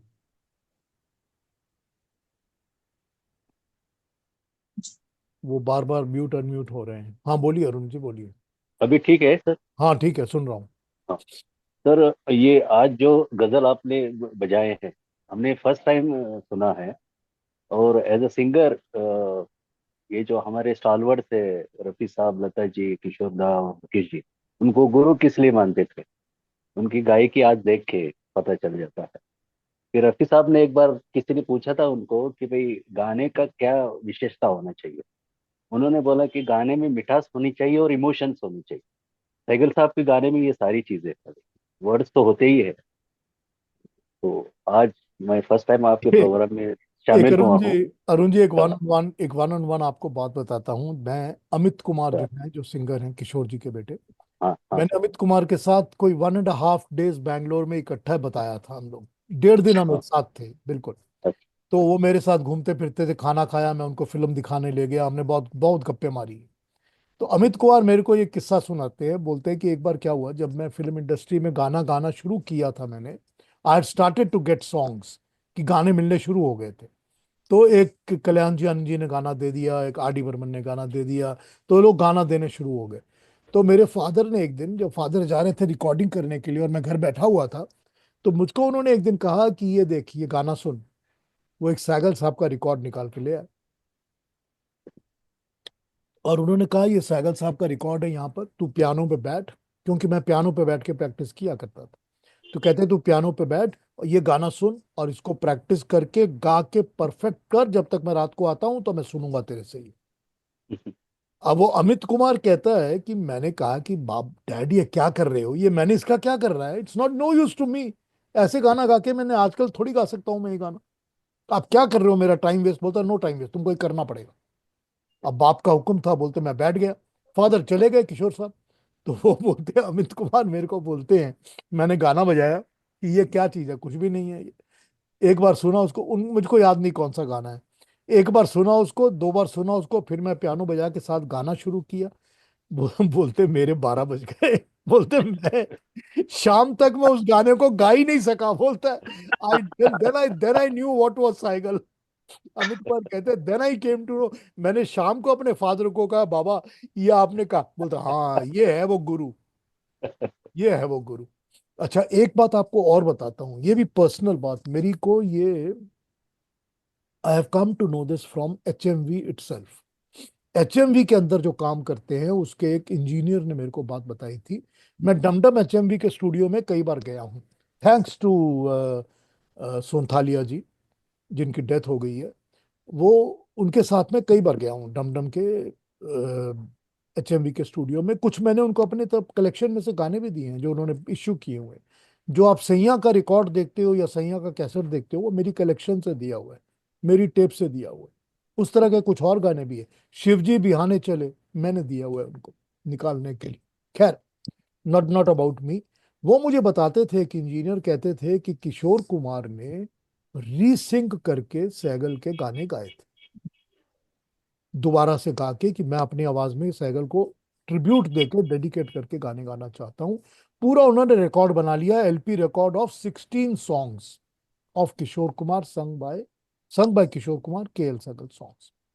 वो बोलते हैं स्टूडियो में जब वो गाने को रिकॉर्डिंग को जब उन्होंने उस पर उतारा स्पूल पर और उसको रिविजिट किया, यानी कि सब के सब स्टूडियो में बैठ के सुन रहे हैं कि ठीक रिकॉर्डिंग हुई कि नहीं हुई, कहाँ कुछ काटना नहीं काटना, और किशोर दा बैठे हुए हैं स्टूडियो में। तो हमारे एक इम्पॉर्टेंट जो बड़े ऊपर के हमारे बॉस थे, वन ऑफ द बॉस, बोलते हमारे बॉस ने कमेंट किया कि Kishore da you are even better than Saigal. जैसे ही ये कमेंट हुआ ना, किशोर कुमार ने कहा बस ये गाने कभी इश्यू नहीं होंगे, I can never never be better than Saigal, how can I be better than Saigal. आपने ये बोल दिया, I don't want anybody in the public to think about it, so never issue these songs. तो मैंने अमित कुमार को पूछा था कि वह है आपके पास, कहता है ये तो पता है कि बाबा ने मना कर दिया था, कैंसिल हो गया, पर वो हमारे पास वो है नहीं कहीं पर। आई डोंट नो अगर है कि नहीं है, बट वो इश्यू कभी हुआ ही नहीं। ये है, देखिए, छोटी छोटी बातें आ रही है, आपको बता रहा हूं मैं ये बात। और एक बात है सर, हाँ जी। ये जो सैगल साहब ने उनका जो अपना पर्सनल हारमोनियम था, ये हाँ, मुकेश जी को दिया था, ये गिफ्ट सही किया, है? उन्होंने गिफ्ट किया था उन्होंने, बिल्कुल थैंक यू। सही। हाँ Hardeep ji, we are waiting for you. Sir लाजवाब बेमिसाल भी कम है आपके लिए। Thank you Hardeep ji. लेकिन एक बात कहनी है, ये सारी गजलें एक लेस एक क्लास है, हर एक के लिए नहीं बनी है, लेकिन फिर भी लोगों को इसको सुनना चाहिए, दे मस्ट लिसन टू। लेकिन मुझे मतलब एक सीख मिली है, वो मैं आपके साथ शेयर कर रहा हूँ कि भाई मैं जब 5 साल का था तो मुझे डैडी ने रेडियो चलाना सिखाया था, और बोलते थे कि 8 बजने को 4 मिनट पे सैगल का गाना आएगा श्रीलंका ब्रॉडकास्टिंग सर्विस पे। करीब 80 साल हो गए, वो गाना आज भी आता है। हाँ बिल्कुल, लास्ट बिल्कुल सैगल का आता है। बिल्कुल सर उनमें 2 गाने मुझे बहुत प्रेरित करते हैं, और दोनों मैं आपके साथ शेयर कर रहा हूँ। एक गाना तो किसी ने कहा भी है कि ए कातिब तकदीर मुझे इतना बता दे। हाँ जी, दूसरा है कि करूं क्या आख निराश भई। बिल्कुल उस गाने में के.एल. सहगल ने अलग अलग तरीके यूज किए हैं, बिल्कुल अलग अलग। किसी जगह पे वो सॉफ्ट हुए, किसी जगह पे वो हाँ एकदम हाँ अलग हो गए, किसी जगह हाँ पे वो बिल्कुल। उपदेश देते हैं। इट वॉज, मतलब समझ नहीं आता उन्होंने कैसे किया होगा। Sir, hats off to that man who has given us so wonderful. और वो लोगों को एक, के.एल. सहगल को सुनना चाहिए। हरदीप जी, एक लाइन के अंदर ही वो अपनी पूरी टोन चेंज कर लेते हैं। Yes, yes sir. जब वो कहते हैं, जब न किसी ने राह दिखाई, दिल हाँ से हाँ, एक आवाज ही आई, आवाज दिया। बस उसी में उनकी पूरी टोन और टोनल क्वालिटी चेंज हो जाती है उसी के। What a marvellous man, what A absolute, marvellous man, stunning stunning stunning absolutely super. Sir, आपने दिल खुश किया, और कुछ नहीं कह सकता। Thank you Hardeep, thank you. हाँ जी, और कोई कुछ कहेंगे कमेंट? बहुत अच्छा लगा। मेरा अगला प्रोग्राम सुरैया और गुलाम मोहम्मद के ऊपर है। 31 January, same time, same link, everything remains the same. 31 January, Friday, Suraiya Ghulam Mohammad songs, beautiful beautiful songs. बड़ा मजा आएगा सुन के सुरैया को, शुक्रिया सर, सुन के तो शुक्रिया। मजा आता ही है। तो अगला वो प्रोग्राम है। हाँ, तुषार जी कुछ कहेंगे? Please please. नमस्कार एंड नमस्ते। Thank you sir. इतनी इज्जत अफजाई हुई है मेरी आपके आने से सर, बताइए। सबको यहाँ बहुत बहुत प्रणाम, सबको नमस्कार। मैं शायद उम्र में उस उम्र का तो नहीं हूँ, हम लोग किशोर कुमार के गाने सुनकर बड़े हुए हैं, यानी रा, राजेश खन्ना का जमाना था। लेकिन मेरे मेरे बचपन से, मेरी पैदाइश से पहले मैंने सैगल साहब, पंकज मलिक, कानन देवी को सुना, क्योंकि मेरे पेरेंट्स की ये कलेक्शन है। और ऐसे कहते हैं लोग कि मेरे जो जो रिकॉर्ड था, जीवन बीन मधुर न बाजे और बाबुल मोरा निधर छुटो जाए, मुझे मेरा नाम भी पता नहीं था, तब से मैं सैगल साहब का दीवाना था। और ये मैं इसलिए कह रहा हूँ कि मैं जब 3 बरस का था तो मैंने जिद पकड़ी कि मुझे सैगल साहब को मिलना है। ये बात है 1963 की। हम्म तो पापा तैयार हो रहे थे, ऑफिस जाने थे, और मैंने कहा मुझे सैगल साहब से मिलना है। तो उन्होंने कहा ये तो पॉसिबल नहीं है, ये तो संभव ही नहीं है। तो मैंने कहा क्यों? तो उन्होंने कहा वो तो गुजर गए। तो मैंने कहा मैं भी गुजर जाऊंगा। मैं समझा गुजर कोई जगह है। तो वो बोले ऐसे नहीं कहते बेटा। मम्मी आई, सब लोग हंसने लगे, और मुझे समझाया गया कि भगवान के पास जाना क्या होता है। और मैं जो रोया हूँ, इतनी बात फैल गई हमारे फैमिली में कि इसको सोग लगा है 15 साल के साइकिल साहब के जाने के बाद, इसको क्या हो गया है। तो ये एक छोटी सी बात, आज तक वो नशा उतरा नहीं है। चाहे मैं क्या जानू क्या जादू है, या जीवन बीन है, या बाग लगा दो सजनी, या जो भी उनके गाने हैं, तड़पत बीते दिन रैन कह लो, जो उनकी गजलें हैं, जो उनके भजन हैं, भजू मैं तो भाव से। और एक बार मैं बीमार पड़ा था, 10-11 साल का था, बहुत बीमार था, और कलकत्ता गया था। और वैद्यराज की दवाई देते थे, मेरी जो बड़ी मम्मी है वो। मैंने कहा कुछ नहीं होने वाला, 104 डिग्री बुखार, 3-2 ऐसे फ्लक्चुएट। मैंने कहा न्यू थिएटर्स के रिकॉर्ड लगा दीजिए, मैं ठीक हो जाऊंगा। और वही हुआ। मैं तो उस जमाने का नहीं। और अभी किशोर कुमार की बात हुई, इसलिए कहने को जी चाह रहा है कि मैं एचएमवी में काम करता था, और अम, लता जी, किशोर दा, तलत साहब, मन्ना डे साहब, इन सब के साथ बहुत